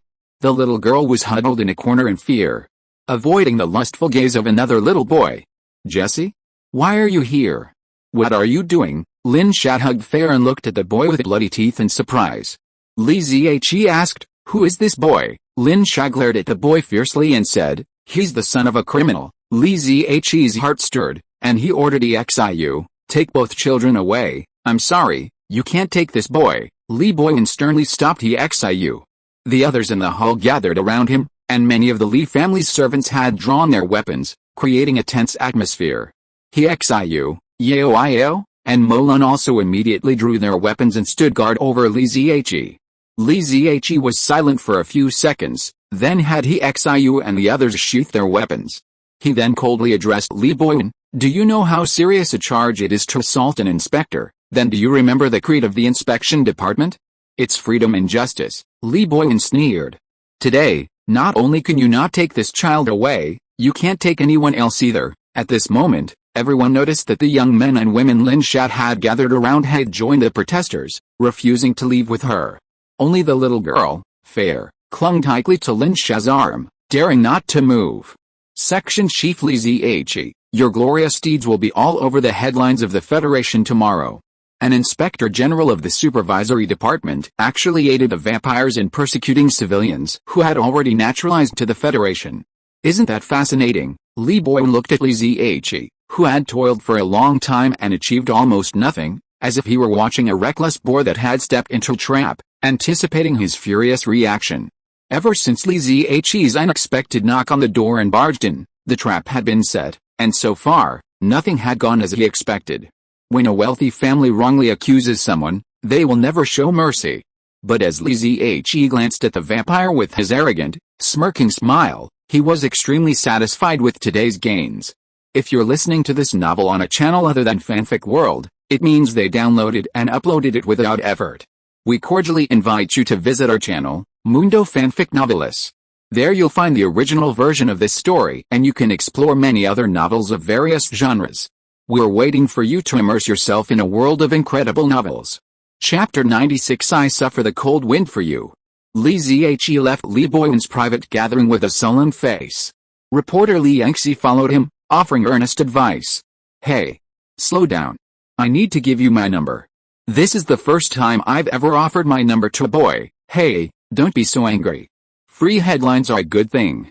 Not to mention those Federation celebrities vying for it, even the president wouldn't want to be there. Why are you so angry? Those naturalized immigrants, freed from the rule of the vampires, can live a better life in the Federation. Isn't that the dream you've always pursued in the supervisory department?" Li Zhe suddenly stopped, pointed at the underground passage, and said angrily, "You don't know what's going to happen next, do you? If you're a wealthy kid like Li Boyan, please stay away from me. I'm disgusted." Li Yangxi seemed frightened by Li Zhe's ferocity. She stood there, watching Li Zhe, Lin Shan, and the others leave. A moment later, she suddenly turned back to the underground passage with a photographer and pushed open the unlocked soundproof door. The once romantic cocktail party had transformed. With a woman's terrified screams, the gentle gentleman unleashed the ugliness of human nature, their feral hormones igniting with a frenzied flame. The girls, who had only moments before dreamed of a better life, were now powerless to resist, bleeding like fragile lambs being trampled. Balvic gatherings were a form of entertainment for the vampires, the latter part a wild release. However, vampires possessed extraordinary resilience, allowing them to fully savor the fusion of pain and pleasure. These beautiful young men and women were merely vampire slaves, their resilience no different from that of ordinary people. If their wounds remained open for a long time, they would only experience pain, not pleasure. Li Zhe, accompanied by Lin Shan, Yao, and the others, entered number 26 Huangfeng Street in the evening, and emerged after dark. When they emerged, only Fair was with Lin Shan. However, dozens of media reporters had gathered at the entrance of 26 Huangfeng Street. Mr. Inspector General, we are the special interview team from XX radio station. What are your thoughts on today's actions, Inspector General Li? Mr. Li Boyan has reported you for aiding the vampires in persecuting Federation citizens. Is this true? We are from XX TV station. We received an invitation from an unknown individual this afternoon. Are you the one who invited us? What's the matter with this little girl? Is she a missing person you rescued, or a Federation citizen you forcibly abducted? Dozens of media reporters surrounded Li Zhe, Lin Shan, and the others, their glaring spotlights blazing recklessly, blocking everyone's path. Terrified, young Fair hid behind Lin Shan, but several paparazzi focused their spotlights on her. Li Zihe was furious. He had invited some media, but when he forced his way into 26 Huangfeng Street, none of them showed up. Now, Li Boyun had just given the go-ahead, and they were all here. Don't blame me for being rude. Li Zihe pulled out his phone and began shoving it into everyone's faces, snapping photos while constantly mentioning their media outlets. It was immediately clear that this young man was treacherous, intent on memorizing everyone's face in preparation for revenge. The reporters instinctively retreated, realizing there was no need to risk their lives for a payoff. The crowd immediately loosened. He Xiu and Mo Lun squeezed through a passage, leading Lin Shan, Li Zihe, and the others out of 26 Huangfeng Street. In the distance, dozens of survivors from the Hongyan city still sat quietly waiting. When they saw that Lin Shan had only brought back Fair, they were deeply disappointed. Lin Shan had incited everyone to participate in this incident, but the final result was clearly unsatisfactory. If the Federation didn't treat them well as promised, how could they withstand the subsequent retaliation? Looking at the group of anxious survivors, Li Zihe called Lao Ba over. Go borrow a few cars from the sheriffs. Send them back to Scissor Alley and strengthen supervision. Report to me immediately if they're in danger. Understood, Chief. Lao Ba and a few of his men approached the Public Security Bureau and forcefully commandeered several official vehicles. They bundled Lin Shan and the others into them and sent them back to Scissor Alley. As Lin Shan and the others boarded the vehicles, many turned to look at the cold and silent Li Zihe. In just a few hours, they had witnessed the fangs and traps of the peaceful Federation and felt the deep malice held by the Federation towards them. The young man in the distance was the only ray of warmth in their hearts. What a pity. He's a Federation member, and one with ties to the temple. Lin Shan gave Li Zihe one last look before resolutely getting into the car and driving away. Li Zihe dismissed Lao Ba and the others and turned to He Xiu. I've offended the powerful. Where can you go? Hurry and submit your transfer applications. I'll approve them as soon as possible. He Xiu glanced at Li Zihe without saying anything. Moran turned to gaze at the distant scenery. Yao said in a greasy voice, Section Chief, our 172nd Inspection Group has been demoted to the lowest level. What else can we do? There is no war now, and the death squads on the front line are not short of people. Okay, I will give you some resettlement allowances someday. He Xiu, Yao and Marlin were so angry that they were speechless. Resettlement allowances are not a good thing in the Federation. They are life-buying money. At midnight in the Star City, dark clouds gathered, and a storm was about to come. Yao and Marlin helped the drunk Li Zihe back to number 33 Wutong Street. He Xiu first used Li Zihe's access card to enter the apartment. After searching and confirming that there was no danger, he let Yao and Marlin in. We will take turns on duty tonight, and the other two will be scattered around to provide support at any time. He Xiu assigned the group combat tasks and was the first to take charge of the night watch. Tonight, the three of them were holding grudges, so when Li Zihe invited them to dinner, they took turns getting him drunk, and even resorted to some trickery, finally managing to appease Li Zihe. However, after appeasing him, the three of them were in a dilemma. What if Li Boyun took revenge on Li Zihe tonight? In the end, they had no choice but to suffer the consequences. Li Zihe slept soundly in the room, while the three of them were bearing the cold wind for you and me outside. What they didn't know was that the moment the door closed, Li Zihe opened his eyes. How could there be any trace of drunkenness in his eyes, which had been hazy for half the night? He got up, changed his clothes, and then turned around and rushed out from the balcony. With a blessing of his stealth talent, Li Zihe completely blended into the darkness, and even high-definition surveillance cameras might not be able to capture his figure. Chapter 97, Really Professional. Li Zihe circled the area around 26 Huangfeng Street twice. Drawing on his familiarity with the vampire's habits and hobbies, he spotted 3 suspicious vehicles. Then, using his keen sense of smell, he identified his ultimate target. Then came the tedious wait. The class divide within the Interstellar Federation manifested itself in every aspect. Ordinary people couldn't enjoy the freedom of playing ranked matches in honor of kings anytime, anywhere. Those who wanted to play games had to go to game rooms run by the aristocratic clans and face the brutal exploitation. At 4:30 a.m., the target appeared. The vampire spy lazily climbed into his car, along with a little boy named Jesse. When Li Zihe saw Jesse today, he sensed the vampire spy's presence. Their current relationship was intriguing and could provide Li Zihe with a wealth of information.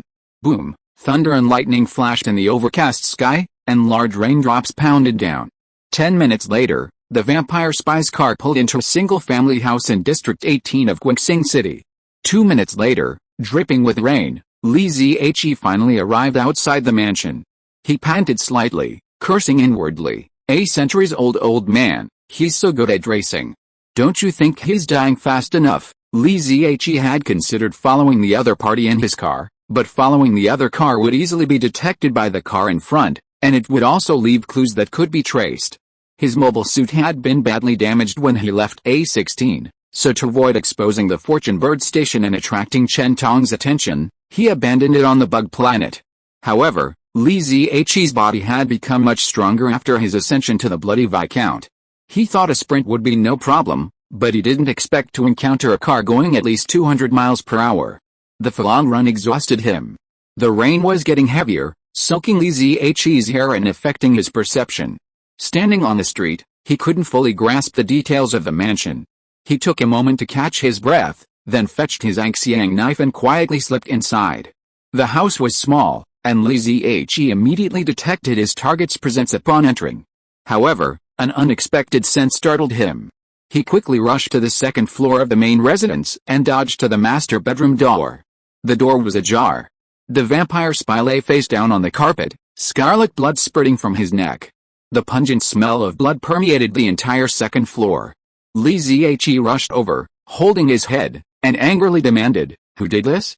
I will avenge you." The vampire spy was already in his final moments, his eyes drooping, but hatred was powerful, and he still reacted with a flicker of emotion to Li Zihe's shout. However, his neck was nearly severed, and the lack of blood in his brain had weakened his muscles.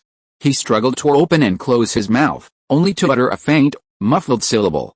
The vampire spy's expression relaxed, and he finally closed his eyes. Without further delay, Li Zihe took a photo with his phone and then fled the room. The blood on the ground was still warm, the murderer must not have gone far. Li Zihe soon detected a faint scent and followed it all the way out the back door of the mansion. Quickly climbing atop a nearby tall building, Li Zihe peered in the direction of the scent's departure. His exceptional night vision pierced the rain, and he finally spotted a figure passing beneath a distant streetlight. A large figure, a small one, it was indeed the murderer who had taken the little boy, Jesse. Anxious, Li Zihe dashed into the rain, chasing the two several hundred meters away. But in his haste, he failed to notice the slight sway of the street curtains in an attic across from the mansion. This pursuit proved even more arduous than the previous one with the magnetic car.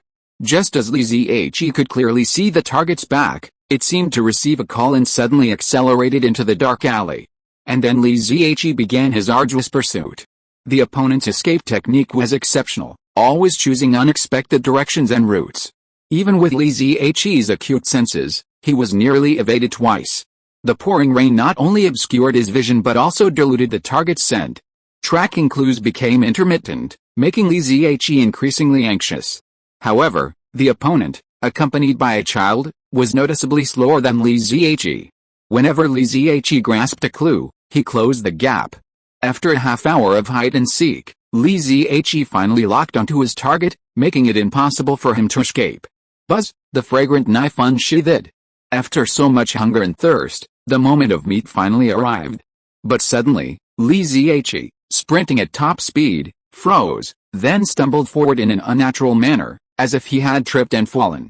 Da-da-da hiss hiss, the characteristic roar of the Gatling gun exploded, and tongues of flame crisscrossed, covering the narrow street.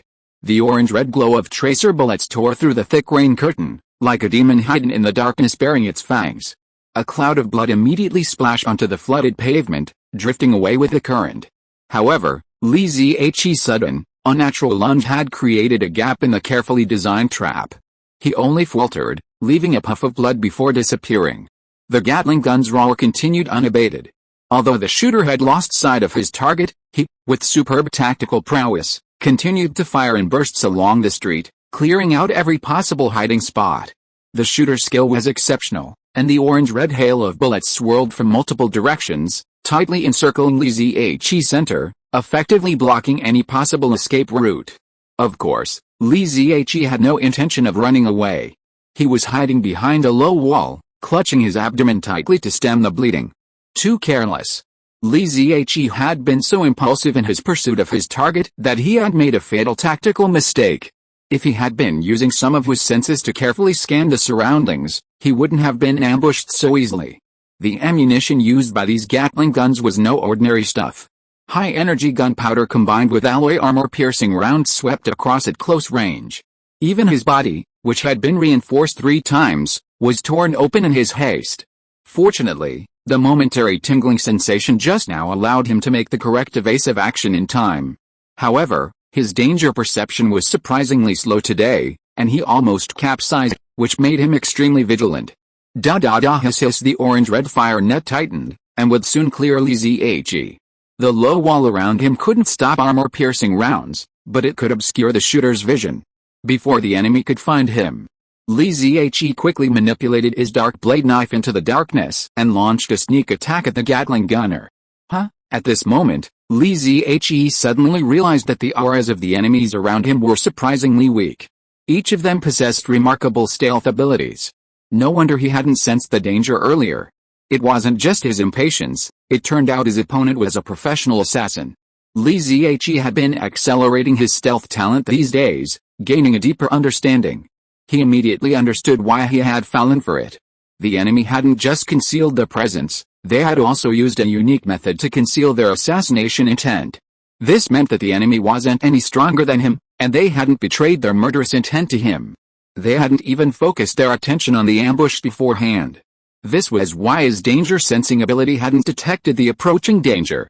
Fortunately, in the split second before the enemy took aim, his danger perception instinct was finally triggered, issuing a powerful warning, enabling a life-saving emergency response. The enemy, taking aim and then opening fire, took only a fraction of a second to adjust, demonstrating exceptionally professional tactical coordination. The ambush and counter-ambush between the two sides was intense and thrilling. But now, the second round of confrontation was initiated by Li Ziyi. Puff, the dark blade knife accurately pierced the shooter's body, drawing vital energy through him. His plunder talent, now evolved to the second level, was incredibly powerful, completing the life-snatching in a fraction of a second. The fresh blood and energy flowing into Li Ziyi's body rapidly healed his wounds. However, the misfire of a Gatling gun instantly alerted the ambushers to the extreme danger. Boom! 2 mobile suits leaped out of the darkness, tearing down buildings and walls as they went, accurately encircling Li Ziyi. These assassins were truly professional. Chapter 98 Rainy Night Street. 2 mobile armors recklessly smashed through walls and houses, closing in on Li Ziyi with the precision of 2 wild bulls. A dark blade knife mysteriously sliced through the night, like a ghost, silencing the Gatling guns one by one. The quiet, rainy street suddenly transformed into a murderous battlefield, claiming countless lives in an instant. Yet, faced with the bizarre deaths of their comrades, the 2 mobile armors showed no fear, showing no sign of retreat, closing in on Li Ziyi's hiding place. At this point, Li Ziyi had 2 choices. With all the Gatling guns extinguished, the ambushers' fire blockade against him had been broken. Li Ziyi could rely on his exceptional stealth, exploiting the darkness and rain to find an opportunity to quietly retreat. In this perilous battlefield, he was the ultimate assassin, skilled not only at killing but also at concealment and escape. But at that moment, Li Ziyi's mind flashed with images of rivers of blood, a storm whipping up crimson waves that roared in anger within him. It was the roar of pride deep in his blood, the rage of a powerful being provoked by an ant. Li Ziyi's body, too, began to seethe and tremble at the roar of rage. So he chose the second option, a head-on confrontation. The 2 mobile suits, flanking from both sides, had entered the final encirclement phase. The left-hand mobile suit raised its gun and opened fire. A burst of Gatling gun fire tore down the house in front, instantly shattering the trembling residents inside. The cold-blooded mobile suit felt no guilt. His eyes were fixed on the enemy, the one who had silently killed several of his comrades. The enemy appeared, within 7 steps. From a seemingly deserted shadow, he suddenly pounced. The mobile suit was startled. The farther the enemy was, the smaller the adjustment in the shooting angle. From 100 steps away, a muzzle movement of half a centimeter could lock on to the enemy. Within 7 steps, changing the range of fire required several feet of movement. Li Ziyi's attack was at a very tricky angle. To aim and fire at him, the mobile suit in front of him not only had to swerve its guns to a maximum angle, but also had to perform an awkward twist of the waist. The mobile suit decisively twisted and retreated, even firing its Gatling gun prematurely, using the muzzle's recoil to accelerate its turn. But Li Ziyi's speed suddenly surged, his deception successfully deceiving the mobile suit, and he was instantly right next to the mobile suit. Bang! Flesh and blood collided with the steel armor. Li Ziyi, taking advantage of the situation, leaned forward and lashed out with his hand. The mobile suit, twisting and turning, lost its balance, and Li Ziyi successfully knocked it over. The soldier encased in the mobile suit was horrified to find himself losing his balance. He couldn't believe how this frail, blurry figure could possibly stand up against a mobile suit weighing hundreds of kilograms. If it were a mobile suit piloted by an ordinary soldier, it would be fine, but he was a powerful esper. He had tried to resist, but found that his immense psychic strength, aided by mechanical aids, was no match for his opponent's strength. What level of psychic is he? Even an A level couldn't possibly achieve this, right? S level? Are you kidding? Seeing Li Ziyi closing in on him like a maggot, the mobile suit immediately raised his left arm to block him. He pulled back his right arm, manipulating the Gatling gun with one hand, ready to fire a close-range shot. But he misjudged Li Ziyi's speed. Before the Gatling gun could reach its target, Li Ziyi had bypassed a blocking left mechanical arm and locked onto the right arm holding the Gatling gun. A thin, short-bladed knife trembled rapidly between his fingers. Ding-dang-dang, the fragrant blade, like a skilled bone cutter, ripped off all the alloy fingers of the mobile suit, severing 5 of the mobile suit's fingers in the process. The Xiaowan knife was incredibly thin and sharp. With Li Ziyi's current abilities, it wouldn't be enough to penetrate the alloy armor of the refined mobile suit. However, with his superior skill, he could cut and sever vulnerable areas like fingers and joints. Li Ziyi then severed the magazine catch on the Gatling gun and reached out to pull the heavy minigun towards him, firing at a wall as he retreated. Behind the wall was another mobile suit rushing to support him. Before he could react, he was struck head-on, sending sparks flying. He was forced to maneuver awkwardly to a distance of dozens of meters. The paralyzing effect of the Xiaowan knife once again misjudged the mobile suit. When he reached for his melee weapon, he discovered his fingers were gone. Having lost both the Gatling gun and the fingers on his right hand, the mobile suit wasn't a coward. He extended his intact left arm and drew his melee weapon from behind, an alloy battle axe. But before he could make a move to strike, Li Ziyi swung the Gatling gun towards him. Boom, puff, the psychic in the mobile suit felt his ribs snap, more than one, and gushed out more than one mouthful of blood. He overclocked the suit's auxiliary engines, swallowing the excruciating pain in his chest as he lunged at Li Ziyi, his attacks relentless in close combat. But in less than 2 seconds, the hapless mobile suit realized it wasn't even worthy of a fight against Li Ziyi. The nearly 100-kilogram Gatling gun felt like nothing in Li Ziyi's hands, unleashing the power of a heavy hammer. And Li Ziyi didn't waste a single movement. His indirect and direct fighting style perfectly matched the art of close-quarters hammering. Clang, the mobile suit's alloy axe flew off, and then the joints of its mechanical legs were severely damaged, shattering bones. Squeak, the sound of the mobile suit's overclocked engines echoed through the rainy night as another mobile suit charged. Danger, Johnny, run, the nearly paralyzed mobile suit warned his comrades. The enemy before them was extremely dangerous. A lone comrade without coordination was completely defenseless. Lock him, a cold voice echoed over the communication channel, a brutal tactical order. When Xiu and Moran had previously encountered Countess, Xiu had employed the same tactic, locking him for a split second, creating his only chance. But the situation now was different. Li Ziyi was far more agile and cunning than Countess. He's like a ghost, how can I lock him? But the next moment, the severely injured mobile suit saw Li Ziyi open his arms, tuck his 2 robotic arms under his armpits, and then lock onto his mobile suit. Boom, da hissing, the wall collapsed, and Johnny, charging with force, wielding 2 Gatling guns, seamlessly covered his comrades and Li Ziyi. In the few seconds of tactical evasion, He picked up his comrade's Gatling gun, whose gun had been killed by the dark blade, and planned to have his comrade entangle Lineage, ruthlessly chopping off the enemy and friend.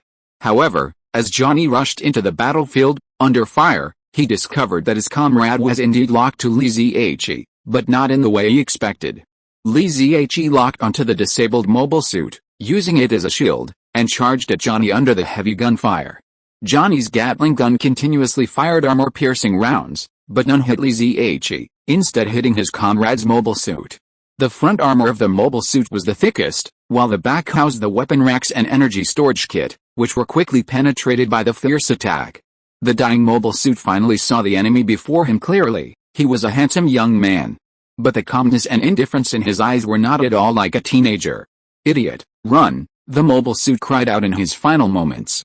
He now understood completely that ever since his side failed at the very beginning of the ambush, the course of the battle had been completely controlled by this young man. The opponent looked skinny and frail, but his fighting skills could be described as artistic. Johnny couldn't win. Bang! The two mobile suits collided with each other. The unexpected force was completely beyond Johnny's ability to withstand, and he was thrown to the ground. Johnny struggled to turn over quickly, and then saw a young man leap up like lightning and hit him in the head with a flying knee. Is he stupid? No matter how strong a human body is, it is always vulnerable to the steel helmet of the mobile suit. But the next moment, Johnny's eyes went black and he fainted. Chapter 99. Are you planning to run away? When Johnny awoke, he first smelled foul water. But it was mingled with a strange, smoky aroma, like the fumes of incompletely burned leaves. He could hear the sound of running water and a gentle, moist breeze. Johnny had a rough idea of where he was, a filthy sewer. He opened his eyes, and sure enough, darkness reigned, with only a pea-sized spark flickering. Each spark was followed by a cloud of smoke, illuminating the boy's shrouded face. It was a face perfectly suited to human aesthetics, but in Johnny's eyes, it evoked a deep sense of alarm and resentment. As a secret agent, having survived capture and been taken to such a filthy, stinking, secluded location, he was bound to be tortured. Ha ha ha, Johnny laughed. He was no wimp. Specialized training had equipped him for every known federal torture method, and his unique bloodline even allowed him to transform some of the pain into pleasure. Sure enough, after Johnny laughed twice, the boy stopped sucking on the spark and pressed it against Johnny's face. The smell of scorched flesh mingled with the scent of cigarettes and foul water. Damn it!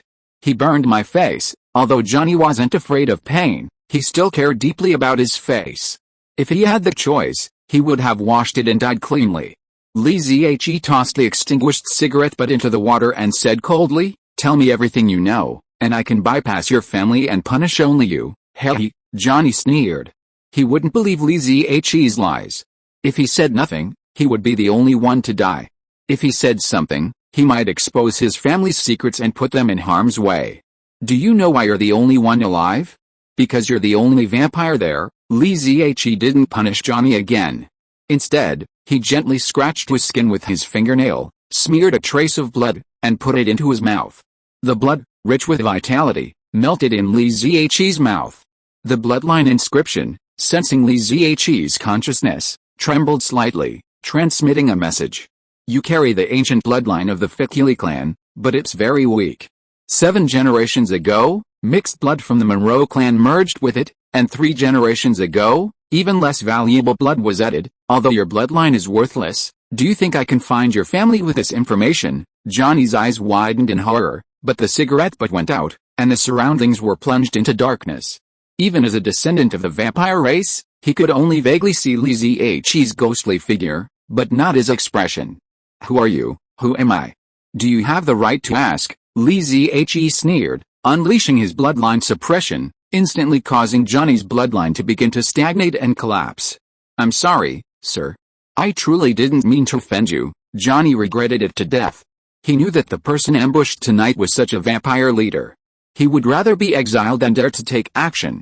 Lineage spat out a word coldly. Speak. The confused Johnny wanted to persist, but the powerful blood pressure made it impossible for him to muster the will to resist. He could only spill the beans and reveal all the information he knew. However, the information he knew was not very useful to Lineage. Until his mental breakdown, he only answered a few questions over and over again. His real name is Faram, and he is a lurker selected by his family to go to Star City. After arriving in Star City, all lurkers obey the orders of their only superior, and even when they are on the move, they will only contact 2 or 3 familiar companions. They don't know who they serve. Some say it is the Vampire Clan, while others say it is the Scarlet Council. I don't know the vampire spy who was silenced tonight. I was suddenly notified half an hour before the ambush and set up the ambush at the designated location. Sir, I am willing to be freed by your hands. I only ask that you not pursue my family. Even if you are merciful, the organization will kill them to keep it secret. Ferrum revealed all the information, and before his mental breakdown, he looked at Li Zhe with a pleading face, hoping to gain his promise. Rest in peace. I forgive your family. Li Zhe stabbed Johnny's heart, instantly devouring his life force and understanding his pain. The rain continued to fall, and the city was still gray at 7 in the morning.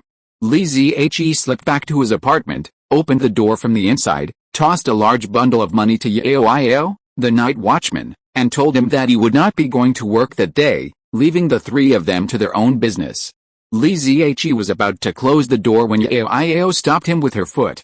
Boss, you're not planning on running away, are you? Li Zhe glanced at her and said, don't worry, I'll definitely tell you before I run away. Yao breathed a sigh of relief. Okay, I trust you. After yesterday's series of events, Li Zhe felt that some things were out of control. He was unsure whether he would run away, nor was he sure whether Xiu and the other 3 would be implicated. Xiu and the others had kept watch over him all night last night. No matter what happened in the future, Li Zhe felt that they owed them some compensation. Seeing Yao leave, Li Zhe turned back to the house, took out his communicator, and dialed Qin K's number. It's urgent. Let's meet at a safe place. Qin K was silent for a moment. You don't have to care too much about the media. The more you care, the happier others will be. Li Zhe, can you stop talking nonsense? Qin K, where are you now? Li Zhe, number 33 Wutong Street. Qin K, I'll send a car to pick you up. 20 minutes later, Li Zhe met Qin K in a street corner cafe in District 3 of Qixing City.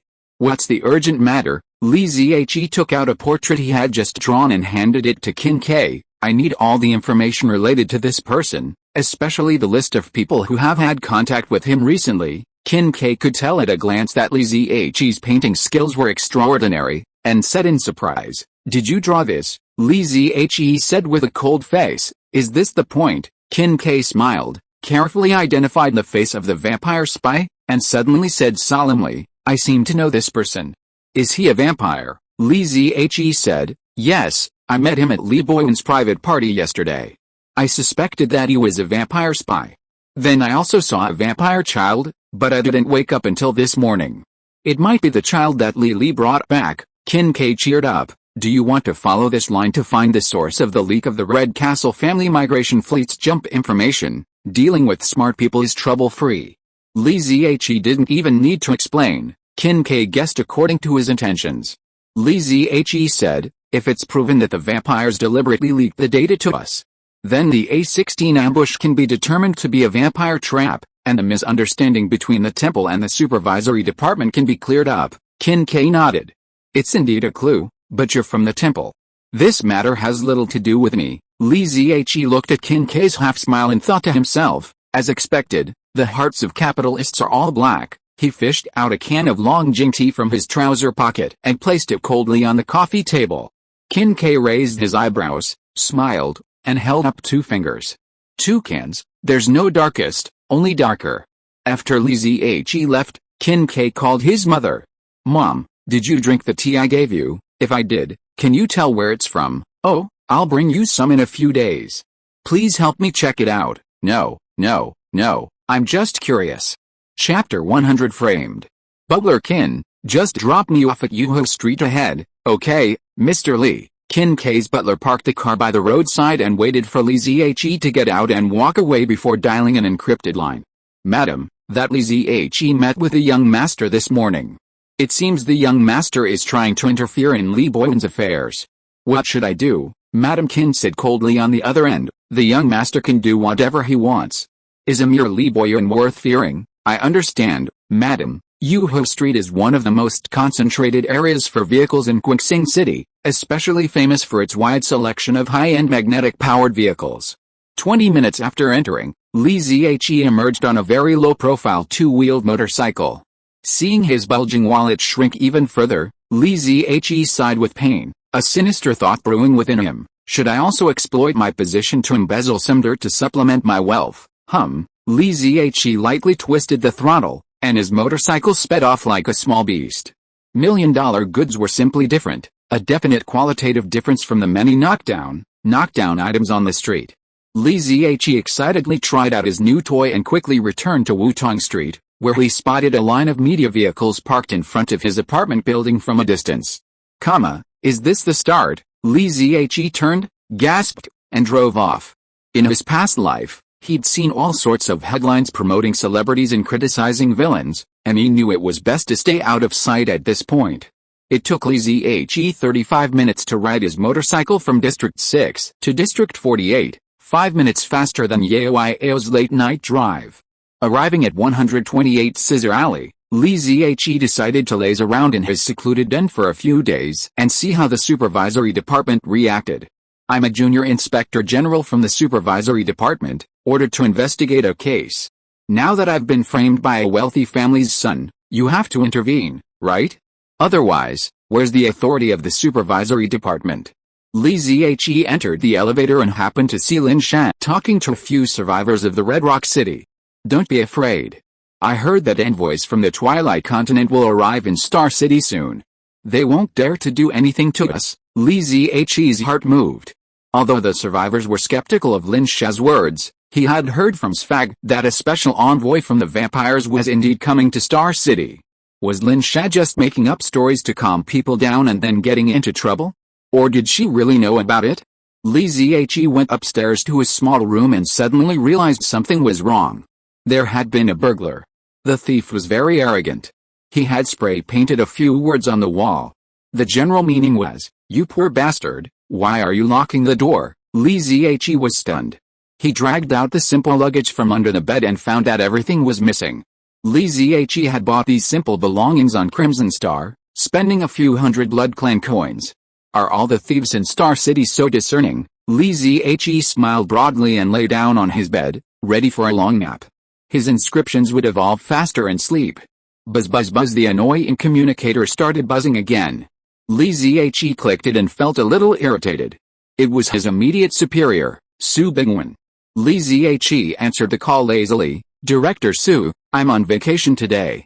Su Bingwen's tone was harsh. "You got into such a big trouble and you still want to take a vacation? Trouble? You marked the joint investigation mission I received as expedited. Isn't it time for you to step in and quell the situation now? I asked you to investigate, not kill." Li Zhe's heart sank. He thought he had handled the ambush on the battlefield yesterday very cleanly. It shouldn't have been him who was found so soon. Su Bingwen continued, "We at the supervisory department have certain privileges, but killing journalists is taboo. Even if you can just fabricate a crime and arrest them, that's fine." "Who's framing me?" Li Zhe's face was icy, a murderous rage thick in his heart. Su Bingwen, even through the phone, seemed to sense Li Zhe's murderous intent and softened his tone, saying, "No matter who's framing you, we won't tolerate it. But you must prove your innocence first. Come to the supervisory department immediately. The minister wants to see you." "Okay." Li Zhe coldly hung up the phone and walked out. He hadn't expected the other party to use such a method to frame him. There's a limit to throwing mud at someone, and since you have none, don't blame me for having none either. Li Zhe walked out of building 128 Scissor Alley with a sullen expression, head lowered. He suddenly stopped. He looked back and forth, realizing his $1,000,000 motorcycle, which had been parked there, was gone. Li Zhe glanced at the windows of several nearby buildings and smiled coldly. Interesting. Li Zhe took the subway 3 times and finally entered the supervisory department at around noon, only to find that the media had begun to gather near the supervisory department. However, these people were not that brave, and they just watched quietly from a distance, not even daring to get close to the main door. Li Zhe entered the lobby on the first floor of the supervisory department. Many people who knew him cast strange glances at him, and several girls who were usually very friendly also kept their distance from him. Li Zhe, this way. Li Zhe saw Qin Kai, who was waiting for him at the door of a special elevator.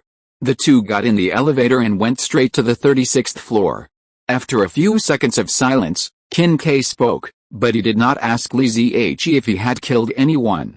Instead, he talked about a history of the supervisory department. The predecessor of the supervisory department was once the Knights of Justice of the Temple. When the temple was at its most glorious, the will of the gods ruled the entire starry sky, and the Knights of Justice was just a peripheral organization of the temple. Later, the Interstellar Federation was established and grew stronger, and genetic enhancement technology achieved breakthrough developments. The people of the Federation gradually had the idea of saying no to the temple, and war was about to break out. The historical trajectory afterwards was very strange. The temple began to shrink abnormally. The churches that once spread throughout the entire starry sky were sealed in large numbers, and most of the clergy returned to the God Star, but the Knights of Justice stayed to safeguard the interests of civilians and resist the infiltration of evil. Relying on the creed of freedom, justice, and fairness, it developed into the current Federal Supervisory Department. The current Federal Supervisory Department is powerful, but its status is somewhat awkward. It has an unclear relationship with the temple, but its roots are in the Federation. They arrived at the 36th floor. Li Zhe stepped out of the elevator and suddenly found that Qin Kai did not follow. He turned and asked, "What are you trying to tell me by telling me all this? The supervisory department is the supervisory department? The temple is the temple, no." Qin Kai smiled, pressing his right hand to his left chest, a proper etiquette of the Knights of Justice. "I want you to understand that as long as you uphold justice and fairness, you need not fear any slander or frame-up." As Li Zhe exited the elevator, he saw an elderly man wearing reading glasses sitting at the front desk. He smiled and pointed in the direction of the corridor. Li Zhe walked down the corridor. It was utterly silent, only the sound of his footsteps echoing softly. In such a profoundly quiet environment, it's easy for someone coming to see the minister to feel psychologically oppressed. But Li Zhe felt no discomfort and soon reached the door of an office. The door was ajar, and the delicate aroma of green tea wafted out. Li Zhe paused at the doorway before a gentle voice emanated from within. "Come in and sit down." Li Zhe walked in and sat across from Minister Qiao. "Would you like some tea?" Minister Qiao looked at Li Zhe with a piercing gaze, raising the teapot to him. "Sure." Li Zhe sat contentedly, not moving. Qiao Yan, a prominent figure in the Federation, personally poured him some tea. End of this chapter. Thank you very much for reaching the end. Don't forget to like. Looking for more exclusive content and immediate access? Subscribe to our Patreon. Remember, every like, subscription, or donation encourages us to continue. Thanks to everyone. See you in the next video.